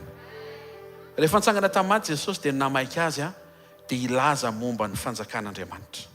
Zavatra mahavariana, sady naneho mirakla izy, fa nyresahany tsy mirakla fa fanjakan'Andriamanitra. Ary Jesosy rehefa nitsangana dia niseho tamin'ny famantarana maro. Jesosy zany tsy mipotra tamin'ny fomba ordinaire tao aorian'ny résurrection, fa tonga dia tamin'ny fomba mahagaga hatrany. Fa tsy le mirakla ny teneniny hoe ohatra hoe le tamin'le nitsangana tamaty zany le lady après-midi tonga dia le tadidinareo nikatona ny trano. Zany ny gloire, nikatona ny trano fa tafiditra ny fahasoavana. Sy tehaka mafy tsara ho an'ny tompo aloha. Zany hoe possible sakanan'ny olona tsy hiditra le izy fa tafiditra io. Ny teo am-pasana indray sakanan'ny olona tsy hivoaka fa tafavoaka io e. Zany ny gloire tao aorian'ny résurrection. Dia ty le tiako anerana anao, rehefa mipotro Jesosy tanaty le fivoriana, izy tsy niteny hoe ahoana fahitanareo ny fomba mipotraky teo, ahoana tena tonga dia enjana be, allo avero kely fetrety vetrety. Aizaria atindray inona ny teneniny? Fiadanana. Ty zavatra sérieux be, fiadanana, raiso fanamasina, mamela eloko. Satria fantany fa misy blème na famelan-kelika tamin'io fotoana io. Na samy mpianatra ary nareo mihitsy nampiananareo ana. Toy Jesosy hoe zany ny fanamasina dia tonga dia famela aloha, eto zao.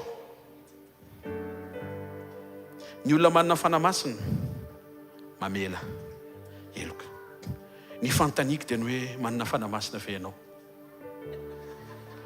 Fa raha manana ianao mamela. Amen. Ozy le zanak'izay tamin'ny mbola kely, inona ny asan'ny tatanao? Pasteur. Zay ao an-trano mba tsy manao an'izany rehefa miresaka. Fa zay ny tiany atao. Rehefa manana fanamasina ianao dia afaka mamela eloka. Raha sendra heninao zany ohatrany tsy tafamela zany, za tsy miteny lasa ny fanamasina eo foana fa tsy lasa. Alléluia. Zany ny sorantsika an'i Jesosy tamin'ny résurrection, ny présence de Dieu tsy mivoaka miditra eo aminao fa tonga dia en permanence eo aminao. Manondrana ianao, eo izy. Tsy mahazo mitehaka, tsy mahazo. Satria ianao tsy vonona ny anondrana ka ho eo izy. Fa ny mahatonga azy tsy miala eo, satria anangana anao izy ao anatin'le fahalavonao. Na dia sendra nanondrana azy ianao, tsy avela no lavo hatramin'ny farany eo ianao, fa na sendra mety misy an'izay eo izy anangana anao. Ary mihoatra noho izay, eo izy hitahiry ianao tsy ho lavo fa hitsangana foana mandra-piavina. Zay mahazo miteka ianao. Tsy mahaiko Jesosy hiteny hoe zany ny miracle zany. Jereo paosiny Petera fa to dia misy mofo ao zao. Sokafy any amin'ny paosinao hoe tompo misy mofo aty. Tsy zany, tsy mahamaika an' Jesosy zany na dia vitany miteny aminao marina fa vitany zany. Fa ozy izy fanjakan'Andriamanitra reto ataovy saribedy. Fa rehefa ao anatinareo fanamasina, miovonareo. Ary rehefa miovonareo, mahazo aina afaka hanova zavatra be dia be miaraka tsika. Amin'ny tianako azy, fanjakan'Andriamanitra ao anatinao dia ahafahanao miombona amin'i Jesosy. Rehefa tafiombona aminy ianao, dia miova ny toetra. Ary rehefa miova ny toetra anao, mahazo aina izy hiaraka aminao, hanova zavatra amin'izay eo amin'ny manodidina anao. Manomboka eo amin'izay, miova amin'izay, miova ho voninahitra ny henatra, miova ho fananganana ny fahalavona any amin'izay le izy, fa miova toetra aloha, hifanaraka amin'le nijaliany aloha. Matsiaro amin'izay ianao, nikapohana izy rangaha ho fanasitranana, tonga dia manantoka be ianao. Androany maraina zao afaka ataon'ireo zany ny aretina sy ny fanantenana sy ny rosony. Atria manino? Niaritra ao anaky Jesosy. Aleloia! Nopotehana ny fahatsaratarehany teo amin'ny hazo fijaliana. Tsisy hamantarana azy, tsisy. Ny antony, niaritra an'izay izy mba ho tsara tarehy ny fiafaran'ny fiainanao. Ho tsara fiafara ihany zany tsika menakavy reto kay. Satria Jesosy niaritra faharatsy-piafarana teo amin'ny hazo fijaliana mba hamotsitra ny anao, mba ho bote ny fiafaran'ny fiainanao. Tsy angana ny tanan'izay bote rehetra ny fiafaran'ny fiainana mbo anatin'ny fony, ho tsara tarehy fiafaran'ny fiainana. Possible zany satria niaritra an'ilay izy Jesosy. Niondrika Jesosy teo amin'ny hazo fijaliana mba tsy hiondrika izany intsony ianao fa hitraka. Nidina izy teto ambony tany mba hiakatra ho any an-danitra ianao. Amen. Nivesatra ny hazo fijaliana izy, tena nivika daholo ny valahana sy ny lamosina sy ny colonne vertébrale ray manontolo mba tsy harary an'izany ianao. Zay mahatonga antsika manokana fotoana amin'ny saina n'le nijaliana mba hisokatra ny sainao hahalala ny alehibe le heriny afaka anao. Ary le voninahitra rehefa nitsangana tamin'ny maty izy, tsy Jesosy voan'ny krampy no nitsangana. Aleloia. Tsy Jesosy nilan'ny orona. Hoe fiadana ho anareo. Zavaty Petera ava mafimafy tsisy zany. Fa tonga dia restauration parfaite sans trace. Trace vitsy fotsiny. Mba hamantaran'ny olona fa tena izy le nifantsihana, io ny veriny io. Fa raha le fanasitranana sy le zavatra nitranga teo am-pitsanganana, tsy misy ifandraisany tamin'le fotoana nampahoriana azy, tonga dia nitsangana vaovao be ny tarehany iny, tonga dia tsy mila an'le manalanina be dia be, tonga dia afaka daholo. Aleloia. Afaka ny anantena nge zany tsika reto rehefa miombona amin'ny tsara. Fiafaranao aloha zany tsy ho ratsy. Ino aloha zany dia efa apetrao izay fanahiana izay, tsy ho ratsy fiafara zany aloha ianao. Faharoa, afaka hiasa Andriamanitra eny amin'ny atsefatsefany andavanandronao eny, arakaraka ny androsonao amin'ny mantoetra ampahazo aina azy. Tandremo ny antony mahatonga antsika miova toetra tsy noho ny amin'ny fahagagana. Tsy hoe mody manao tsara hafanava, misy mirakla be ny amin'ny farany volana edy.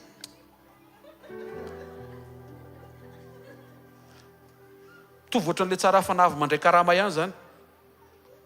Hoe ineny, ohatrany hoe neny foana dada andrarany. Dady io rehefa tonga amin'ny fotoanany fandraisan-karama dia tsara hafanava be. Fa rehefa le netsefatsefa ny volana masika be mihitsy izy, zany hoe fruit salarial zany. Vokatra avy amin'ny karama, nefa tokony ho fruit présentier, vokatra avy amin'ny fanatrehan'Andriamanitra. Vokatra avy amin'ny fanatrehan'Andriamanitra, tonga ny karama, voninahitra an'Andriamanitra. Tsy tonga ny karama, voninahitra an'Andriamanitra. Nisy naka ny karama, voninahitra an'Andriamanitra. Zany mitovy foana izy. Nisy namitaka le karama, voninahitra an'Andriamanitra. Nisy namitaka le karana, voninahitra an'Andriamanitra. Satria fantatrao fa zay ataon'ny olona eo tsy hanimba no avinao, zay ataon'Andriamanitra ihany no hamaritra no avinao. Avelao akeo fa tsy maintsy mamerina folo eny zay mahakeo. Ataoko ty nanao an'izany labava jareo ny efarany tamin'ny Jakoba, nanao an'izany ny Egiptana tamin'ny zanak'Israely, jareo ny efarany. Tsisy very zany zay alaina aminao, atambatra kimil reny, eparina ny fiantsonany reny. Aleloia. Dia manomboka ianao tsy mankahala an'izaniza tsony. Tsisy, satria maninona? Tsy anentanan'izay mety mandroba sy maka. Fenepelatan'Andriamanitra afaka mameno zay banga sy manolo zay tsy misy na zay nesorina teo aminao. Mety eo amin'ny fiainanao zany, mety eto amin'ny firenena, aza marary fony amin'izany. Sandraty fotsiny tanao dia misoran'Andriamanitra. Manasanao hitsangana ary dia lefa mipradika fa fontananao dia mankasitran'Andriamanitra ny fonao ray manontolo. Isaor'Andriamanitra fa nomeny anao ny fanjakany mba ahafahanao miombona aminy. Ary ny mamaika azy tsy le fahagagana mahatery ianao fa ny mamaky azy le toetranao miova avy amin'ny fitarafanao azy mba ho tonga tsara fanahy ianao tahaka an Jesosy, mba ho tonga tsara toetra ianao tahaka an Jesosy, mba ho tonga karazan'olona tsy mora mitsaratsara manao jugement tahaka an Jesosy, tsy mba manao an'izany. Ho lasa olona tsy mba mikondane sy mpanameloka tahaka ny fijoroan Jesosy. Ho lasa olona tsy mba manendrikendrika ohatran Jesosy, Jesosy tsy mba nanendrikendrika izany mihitsy. Eny fa na dia zavatra mety ho mampalahelo sy mitady anafotoana azy, dia mijoro Jesosy tsy mety tafotoana, manan-javatra tsara ho ambara sy resahana foana izy, ananganana ny olona sy ananganana ny situation. Dao tsika hisaotra an'Andriamanitra ny fotsika iray manontolo, misaotra anao izay iray amin'ny anaran'i Jesosy. Nomenao fahafahana amin'ny tiany ity andre ny teninao, andray ny teny, ho eto amin'ny fanatrehanao mba hisitraka an'le antony tsangananao tamata, maika ianao tsy hanao fahagagana, fa maika ianao anovanay. Anaran'i Jesosy. Mangataka ny lion-jodà mba hiakatra miaraka amin'ny kapoaka sy mofo nareo, dia ho ataontsika ny fanatrehan'Andriamanitra lanitra ho antsika. Dao tsika nohy ny fisaorana sy ny fankasitrahan'Andriamanitra. Ho eto anatrehan'i Jesosy mifonao tena iaina communion. Sangan'ny tananao dia aza tsangana tanao fa misy mofo sy anana akaika. Asandrato mifonao. Aleluia. Saotra ray amin'anaran'i Jesosy mifonay tena eto anatrehanao. Tsy ho zatra miaino. Ampianary zay Jesosy tena iaina ny communion zay ny sokafanao. Ampianary zay iombona amin'izay mahatery ianao. Ifonanay aminao fa misy fotoana zay misisika amin'ny valim-bavaka, misisika amin'ny fanovana, misisika amin'ny fahagagana, misisika amin'ilay matery isan'andro, misisika amina zavatra be dia be eo amin'ilay besoin maolona. Nefa tianao zay tena hifototra sy hiverina eo amin'ilay ilanao anay mba ahafany miombo toetra aminao. Tsarovy zay rehetra tonga eto androany mba andray fanapa-kevitra tsara, fanandrify amin'izany anaran'i Jesosy. Amen.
Fanatrehanao lanitra ho ahy.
arira farantsika ny androko rehetra iandrasana. Ny androko rehetra ndrasako, lay andro iray iaonako aminao. Tsy misy eto an-tany afa-po, Jesosy anao lay rano velona.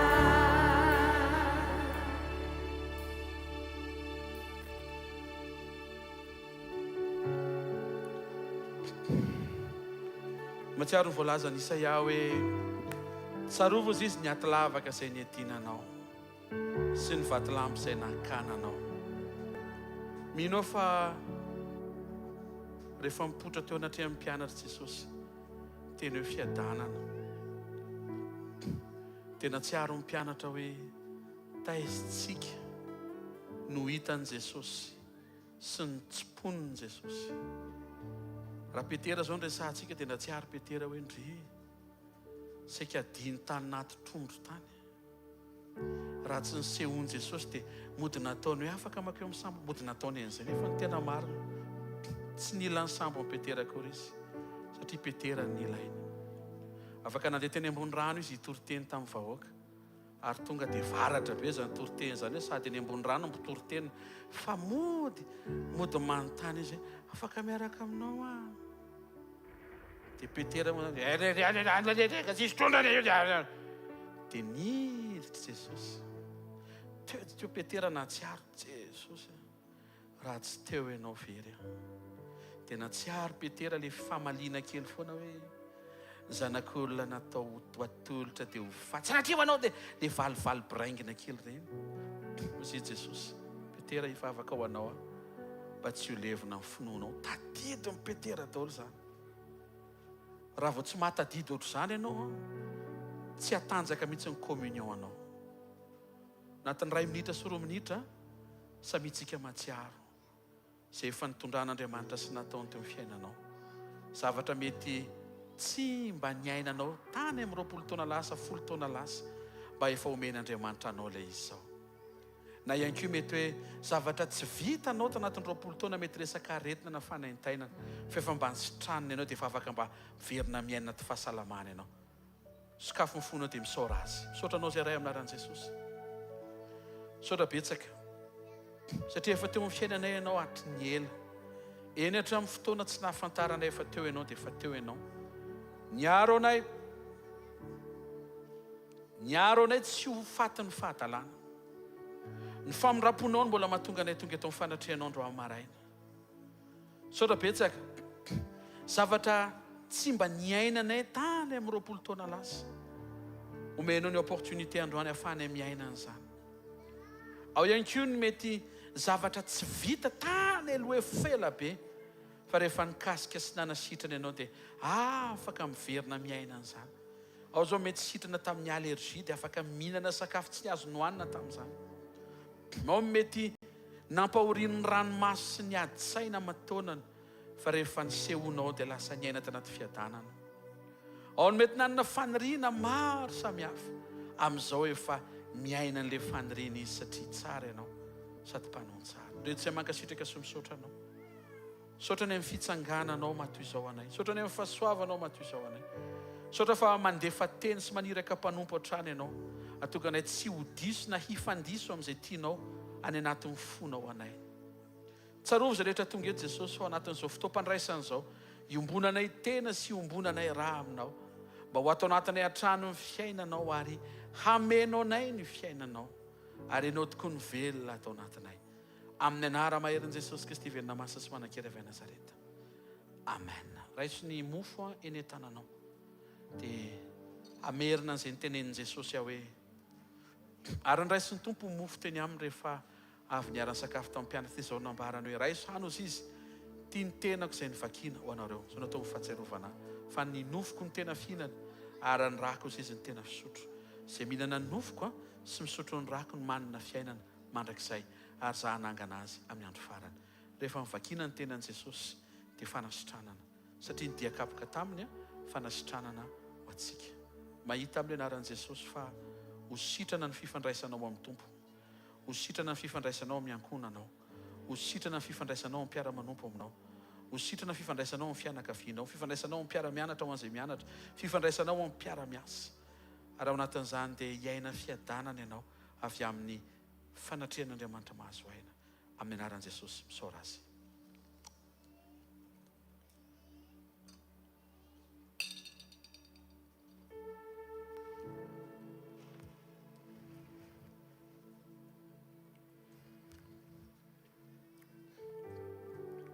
Tio Jesosy ny raha ny fanekena vaovao kapoaka ny fisaorana.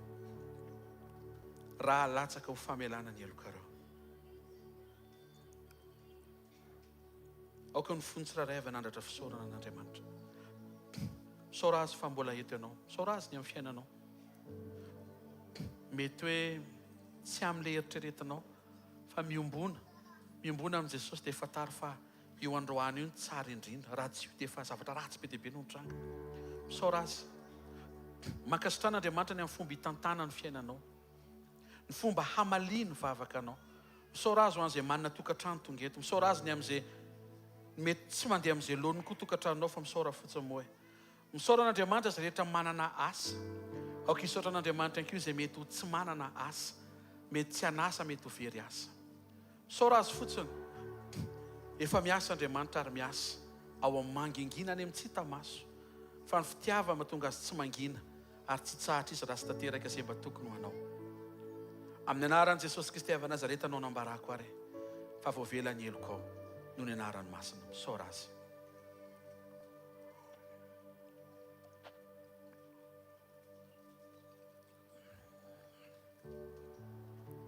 Sandrato ny tanantsika dia asio fa ao faofao amin'ny fankasitrahana sanomezam-boninahitra n'Andriamanitra.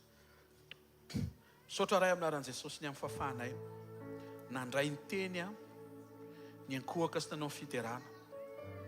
Nitahinao izay teto amin'ny fanatrehanao ary afaka ndray latabatra taminao na dia mety tsy hitany maso ary ianao. Nomenao ny nofinao sy ny ranao, ilay tena fina sy ilay tena fisotro any anatinay.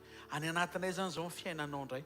Mamelombelona ny any anaty ray manontolo izay isaorana izay ankasitrahana anao. Sotra betsaka raha eo amin'ny anaran'i Jesosy Kristy avy Nazareta. Amen. Itiaka mafitsara ho antompotsika. Maza ho toerana vetivety dia misy pasteur anao ny vaovao ny amin'ny zavatra rehetra entanidiny asa fanompotsika.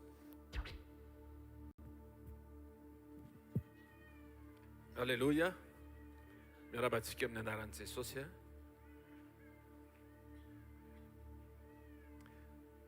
Natanteraka amin'ny fanatitsika ho an'Andriamanitra.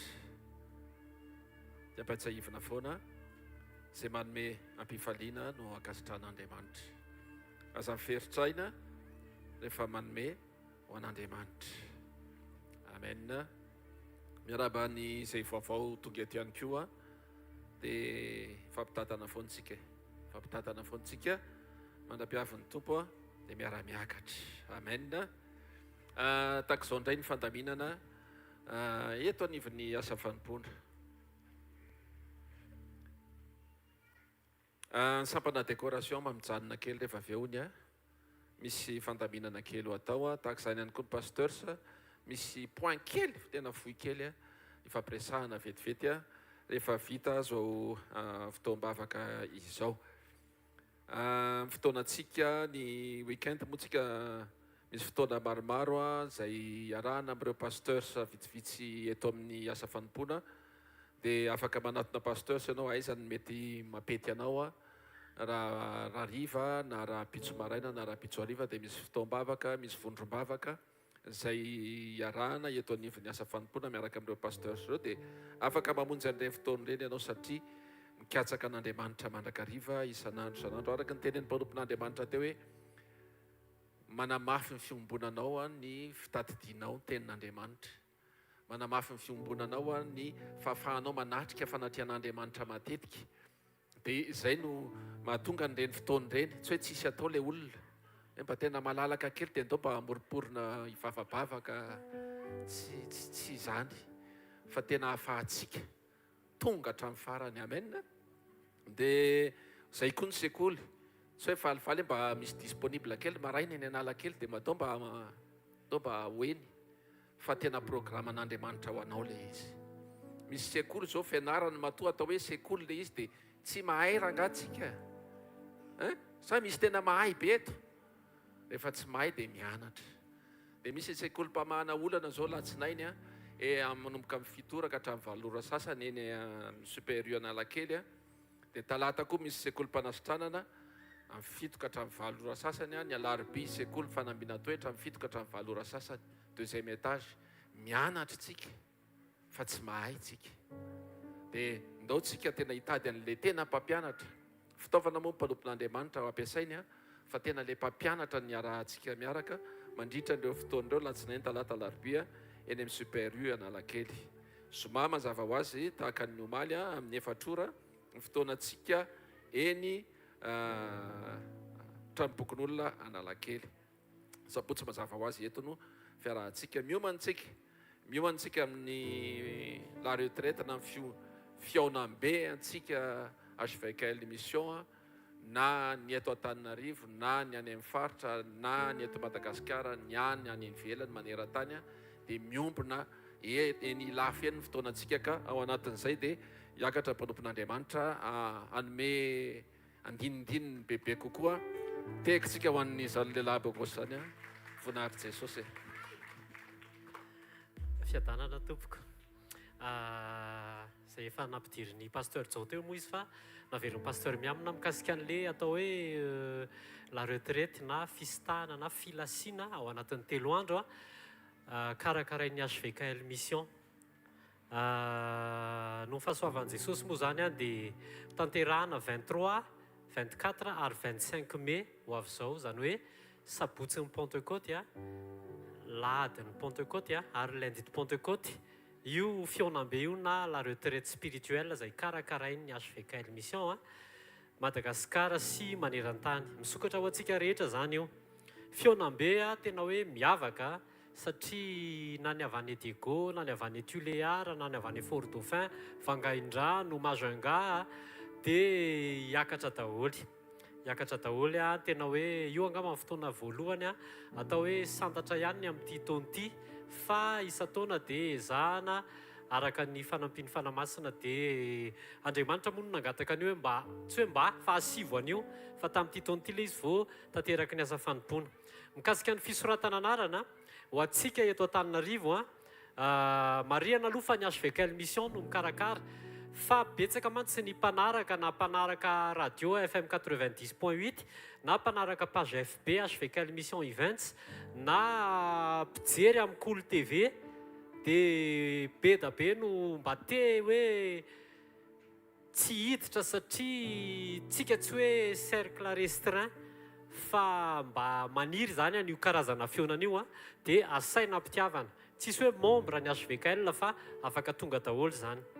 Ny fisoratana anarana raha ho antsika eto Antananarivo dia misy fisy efa vonona ao. Misy fisy efa vonona ao dia raha sitrakareo dia mijanona kely vetivety dia manantona ny pasteur Vanona, reny pasteur rehetrarehetra mitsangana eny reny dia anontaniana hoe hisoratra anarana ho an'le izy. Tenenina ihany moa fa ny sarany 80,000 ariary ao anatin'io 3 andro io na zay ho avy any amin'ny fatra rehetrarehetra zany dia zay no sara pilasiana 80,000 ariary ao anatin'izay ny fatoriana, ao anatin'izay ny sakafo ao anatin'izay zany tonga dia ao anatin'ny 3 andro dia zay no alohanao dia misitraka ny rehetrarehetra ianao ny andinindiny makasika an'izay dia ho hita ao anatin'ny fisy ihany na miresaka amin'ireny pasteur reny ianao dia ho hita ao anatiny. Fisoratana anarana zany ho antsika raha misy vonona hisoratra anarana zao dia mba mijanona kely na manantona an'ireny pasteur reny. Sinon afaka rehefa ohatra hoe any amin'ny tranom-pokon'olona Analakely isaky ny azoma, isaky ny asabotsy eto na ao amin'ny fotoanan'ny sekoly ao amin'ny champion Analakely riana faharoa dia manantona an'ilay pasteur ianao dia afaka manao fisoratana anarana. Fomba hafafana misoratra anarana ihany koa antsika eto Antananarivo dia ho zaraina ao amin'ny ataontsika hoe latsinainy farafatarany dia efa disponible ao amin'ny page FB any hvkl-mission events le fichier dia afaka mameno en ligne ianao a dia ohatrohatran'izay. Ho an'ny ivelana Antananarivo kosa dia iangaviana isika izay any ivelana Antananarivo any amin'ny faritra zany a mba anatona ireo pasteur ny hvkl izay any ivelany Antananarivo na mpiandraikitra eny amin'ny toby hvkl na ny voninahitry ny famoronana veriko na manantona pasteur ny hvkl zany a ho antsika any ivelany Antananarivo a na manantona ny mpiandraikitra ny toby hvkl any ivelany Antananarivo a na manantona ny pasteur ny voninahitry ny famoronana. Reo anankitelo reo no afaka ho antononareo a dia efa any amin'izareo misy an'le fisy sy ny andinidininy a dia afaka manantona ianao a dia manao ny fisoratana anarana sy mahafantatra ny andinidininy. Iangaviana isika mba hiomana sy fampitondra mambavaka ny amin'ny fikarakarana sy fiatrehana izany a fotoan-dehibe omeny Jesosy a antsika izany. Raha misy manana fanontaniana dia rehefa mirava afaka ny mariage miara-mizotra. Mariage miara-mizotra moa zany a dia ho tanterahana herinandro ao aorianan'io a eto amin'ity toerana ity Sabotsy. Herinandro ao aorianan'ny Pentecôte zany a eto amin'ity toerana ity no tanterahana mariage miara-mizotra. Raha ao anatin'izany ianao inona moa le atao hoe mariage miara-mizotra? Mariage miara-mizotra ny atao hoe tokantranomaso a dia olona ny soram-panambadiana tany amin'ny fanjakana kanefa tsy ny tsofandrano na tsy vita fanamasinana ny tokantrano a dia mijanona ho tokantranomaso.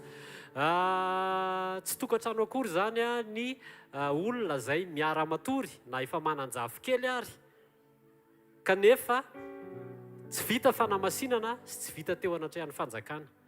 Fa raha ray amin'ireo ianao hoe miara-matory nareo efa manan-jafy kely a efa fantatry ny rehetrarehetra fa Andriamanitra nefa ny tsy mahafantatra dia asaina ianao a mba ho hitondra le fanamarena hoe fa vita soratra ara-panjakana dia ho tonga eto amin'ny Sabotsy aloha ao aorianan'ny Pentecôte. Fa mila misoratra anarana ihany koa.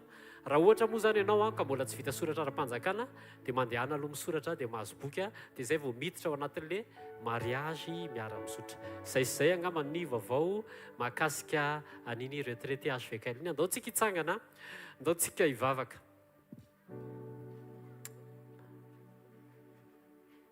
Asaintsika hitsangana tompoko dia andao tsika hiara hivavaka. Asandrato ny tananao dia andao hisaotra an'Andriamanitra ny amin'ny fisinao a. Saotra an'Andriamanitra tsika satria afaka nanao fanatitra ianao. Saotra an'Andriamanitra tsika satria afaka nanome ho an' Jesosy ianao. Saotra an'Andriamanitra koa tsika raha tsy afaka nanome ianao dia andao tsika hivavaka mba Andriamanitra hanome anao a ahafahanao matsiaro azy ny amin'izay nomeny anao. Ray amin'ny anaran'i Jesosy misaotra anao izay fa afaka tonga teto amin'ity toerana ity. Misaotra ny amin'ny olona izay nalefanao teto Jesosy a. Misaotra ny amin'ny olona izay afaka nanolotra ho anao. Misaotra koa ny amin'ny olona izay tsy afaka nanolotra ho anao a. Mivavaka izay ray amin'ny anaran'i Jesosy mba ahazo fafana izy mba ahafahany manolotra ho anao a. Mankasitraka ray amin'ny anaran'i Jesosy. Taio ny tsirairay avy a, taio ny tsirairay avy dia taio koa io fotoana la retraite io Jesosy a mba tena hoe hiomana ny olona, hiomana mialoha mba ahafahany fiainam-panahy miorina, mba ahafahany fiainam-panahy tena hoe mahazo aina Jesosy araka ny teny izay nampitondraina teo a communion aloha. Ray amin'ny anaran'i Jesosy ny voninahitra dia averina ho anao. Mankasitraka ray a amin'ny anaran'i Jesosy. Amen. Andao tiaka mafy a ho an'i Jesosy.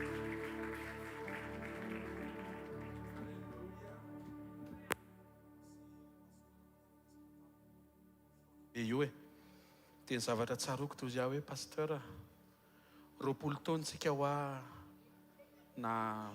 namoaka vola mba hitety faritra ho amin'ny hafa mba sambantsika tanatin'izay roapolo taona izay mety eo mba hanao investissement kely mba ho amin'ny fiainam-panahintsika. 2006 no nanao croisade voalohantsika tao amin'ny Palais des Sports tamin'izany.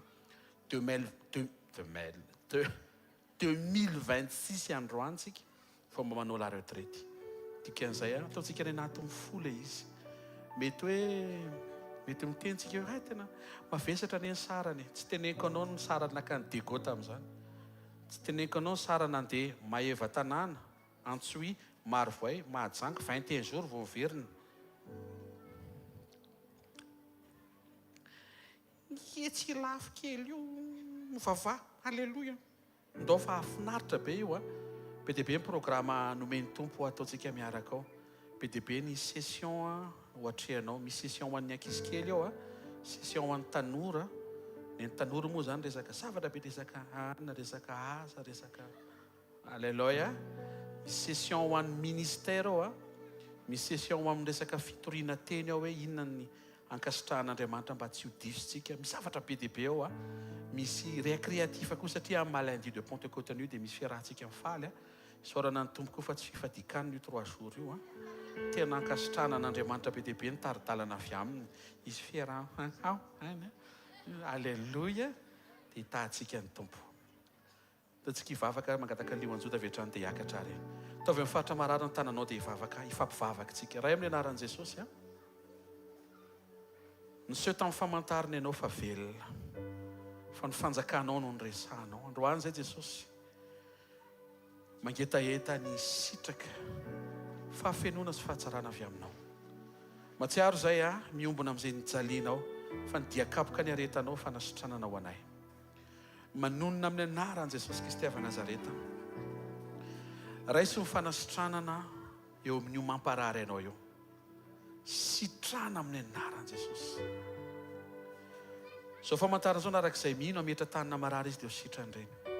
Oka ianao ho sitrana amin'ny aretina ndoha, oka ho sitrana amin'ny adi-tsaina, oka ianao ho sitrana amin'ny aretim-bavony, ny areti-kibo, ny mety ho fanaintaina sy fampahoriana mety misy any amin'ny lalan-kanina sy ny lalan'ny rivotra rehetra, hatrany amin'ny tovam-pananana, ny taolana, ny ozatra, ninonninona eo amin'ny fiainanao dia manonona amin'ny anaran'i Jesosy fiadanana, fiainana amin'ny anaran'i Jesosy Kristy avy Nazareta. Sitrana amin'ny anaran'i Jesosy, afa amin'io aretin'io amin'ny anaran'i Jesosy. Na allergie zany, na sinusite zany, na rhinite allergique zany, na arthrite zany, na arthrose zany, aoka anjavona ny cellule cancéreuse ao anatin'ny vatanao amin'ny anaran'i Jesosy. Ninonninona mety ho fahabangana misy eo, mety hoe tsy ampy calcium, tsy ampy potassium, tsy haiko izay mety ho tsy ampy eo fa manonona amin'ny anaran'i Jesosy misy zany. Aoka hiverina amin'ny laoniny ny any anatinao ray amantolo amin'ny anaran'i Jesosy. Io tosi-dra io verina amin'ny laoniny tsara io, tsy miaka-midina io fa eo amin'ilay mampety tsara amin'ny anaran'i Jesosy Kristy verina masa sy manan-kery avy Nazareta. Ray amin'ny anaran'i Jesosy tsaroviko ny tsirara avy tonga eto. Mety misy ny mavesabesatra amin'izay atrehana andavanandro. Mety momba ny fianarany ankizy, mety momba ny asa aman-draharaha, mety fikarakarana taratasy, mety momba ny tokantrano, mety misy hoe tsy voatonoko Jesosy fa mba tsarovy. Tonga eto izay hanome voninahitra anao. Fantatray fa ainao atao zany. Tonga eto koa nefa izay tsy hanery ianao fa hisaotra sy hankasitraka anao satria fotoana tsara indrindra ikasianao anaovanao zava-magaga ho an'ny tsiraray avy dia ilay avy aminao ilay tsara indrindra. Saotra ray amin'ny anaran'i Jesosy. Manonona amin'ny anaran'i Jesosy Kristy tompo fiadanao amin'ny tokantranonao. Mandehana dia mirosoa amin'ilay projet f'Andriamanitra hanampy ianao amin'ny anaran'i Jesosy. Izaniza manao fikarakarana amin'ny herinandro ity ny tanan'ny tompo hanampy ombanao, hanamoro, hanafaingana. Mety akaton'ny olona ao anatina efitrano ny dossier-nao fa hipotra ao Jesosy hanome fiadanana. Mety ho gejain'ny olona ao anaty fasana ny projet-nao fa mivoaka io tsy misokatra ary mivato. Ohatran'ilay voninahitra niseho tamin'ny fitsanganan'i Jesosy tamin'ny maty. Mandehana amin'ny anaran'i Jesosy fa tsy ho raraka izany ianao. Tsy ho ratsy fefara izany ianao. Mpandresy ianao. Ary izay atrehanao androany dia hoaranao, dia ho resenao, dia ho tafatsangana ianao, tafajoro ianao, anina fiombonana amin'Andriamanitra ianao, ary voatahiry ny fiombonanao amin'Andriamanitra. Amin'ny anaran'i Jesosy Kristy verina masa sy manan-kery avy Nazareta. Amen. Zay rehetra tonga teto androany nandray an'izany teny sy vavaka izany aoka izy hitehaka mafy tsara ho an'i Jesosy reriany. Aza mbola miala fa mbola misy hira telo ataontsika, anankiray antsika nao fiankofana, anankiray antsika hideran'Andriamanitra. Aza miala.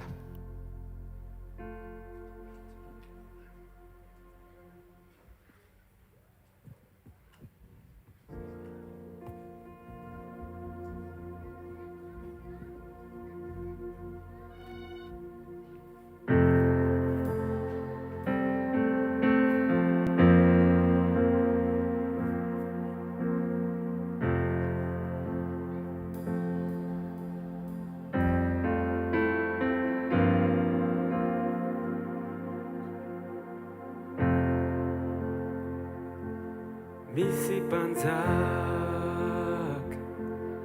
manatriketo sokafiny fo andray azy ny fiderana no anjakany ny fahasoavany no anenikantsika izy mana ireo enta mavesatra ireo amboary rehetreo atongony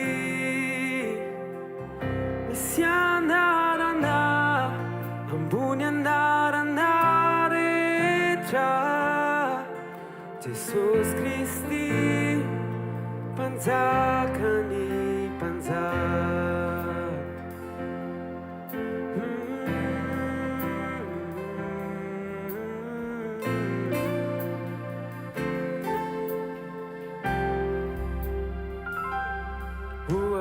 Oazinhady sy voninahitra mendriky ilay nandreso antsika nalevina nitsangana mike mifasana tsy natazona azy Videra Deu azi manjakiza Irana jes Tu puni fanalai Isianarana Ambuni andarana recha Jesus Christi Panzakani panzakani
Jesus Christi panjakani panjak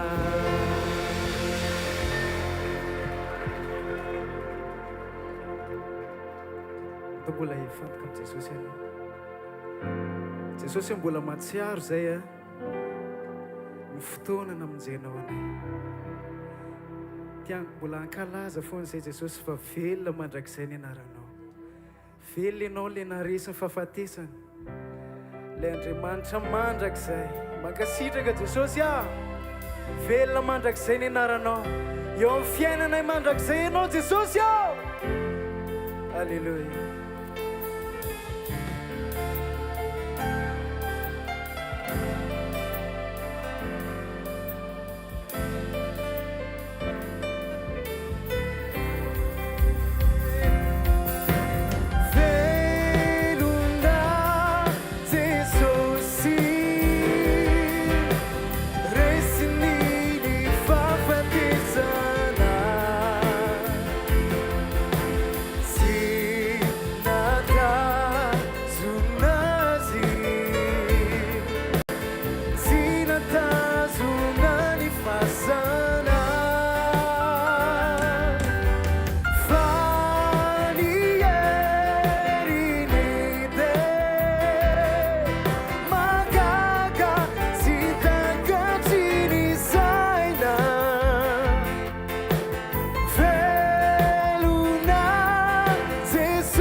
mandrakiza. Alleluia. Dia araka itentsika hoe hosana ho an'ny avo indrindra. Hosana ho an'ilay mpanjaka amin'ny mpanjaka sy tompo ny tompo. Asiorakoraka mafy an' Jesosy e!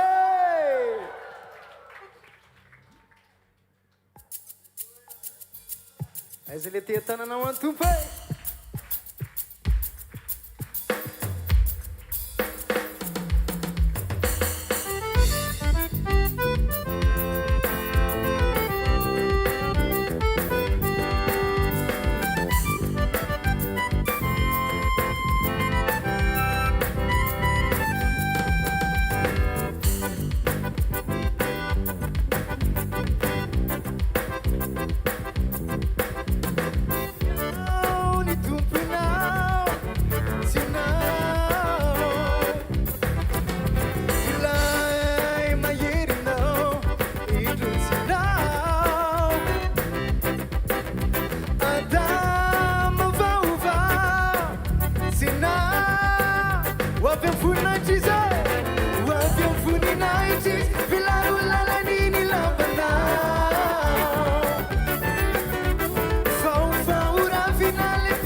Alléluia. Alléluia. Taontsika hanao vavaka anankiray ny amin'ny asa izay atrehan'ny ray aman-drentsika ny ampitan-dranomasina amin'ndariva mba ho tahin'Andriamanitra ny fotoana, ho tahin' Jesosy rehetra manatrika ao, ho tahin' Jesosy koa tsika izay mety afaka anaraka andihy direkta. Sandrato ny tananao dia anao vavaka tsika ray amin'ny anaran'i Jesosy mba tahio tompo ny fotoana rariva, tahio ny mpanomponao, ny ekipa rehetra miatrika ny fotoana ny ampitan-dranomasina amin'ity takarivo ity indray. Ho voata eo amin'ny fanatrehanao, ho voata ao amin'ny teninao. Amin'ny anara maheran'i Jesosy Kristy avy Nazareta. Amen. Ny anaran'i Jesosy amen. Tonoana tanteraka eo amin'ny fiainanao ny tsodrano ho aminao ane ny fahasoavan'i Jesosy, ny fitiavan'Andriamanitra ray sy ny fiombonana avy amin'ny fanamasina. Mandehana mamarana ny herinandro amin'ny voninahitra ianao, anomboka ny herinandro vaovao miaraka amin'Andriamanitra sy ny fanjakany sy ny hery ary ny voninahiny amin'ny anaran'i Jesosy. Tononona amin'ny anaran'i Jesosy Kristy tompo fa tahian'Andriamanitra ianao. Fiadanan'i Jesosy ho eo aminao sy izay rehetra mahakasika anao amin'ny anaran'i Jesosy. Amen. Avere miaraka amiko amin'ny anaran'i Jesosy. Ty herinandro vaovao ty mitombo ny fiombonako amin'Andriamanitra, mitombo ny toetra tsara, tanteraka ny fijoroako ny fahatahorako an'Andriamanitra, ny fanetretenako ny fiankinako amin'Andriamanitra. Ho herinandro tsara io herinandro eo amin'ny anaran'i Jesosy. Amen. Asiteka mafy tsara ho an'ny tompo. Alléluia. Zarao reo fahasoavana marina antsika fivoriana fa fahasoavan'Andriamanitra no maty izao ary ny fahasoavan'Andriamanitra no maty izao anareo. Amen. Teny Jesosy daholo tompoko.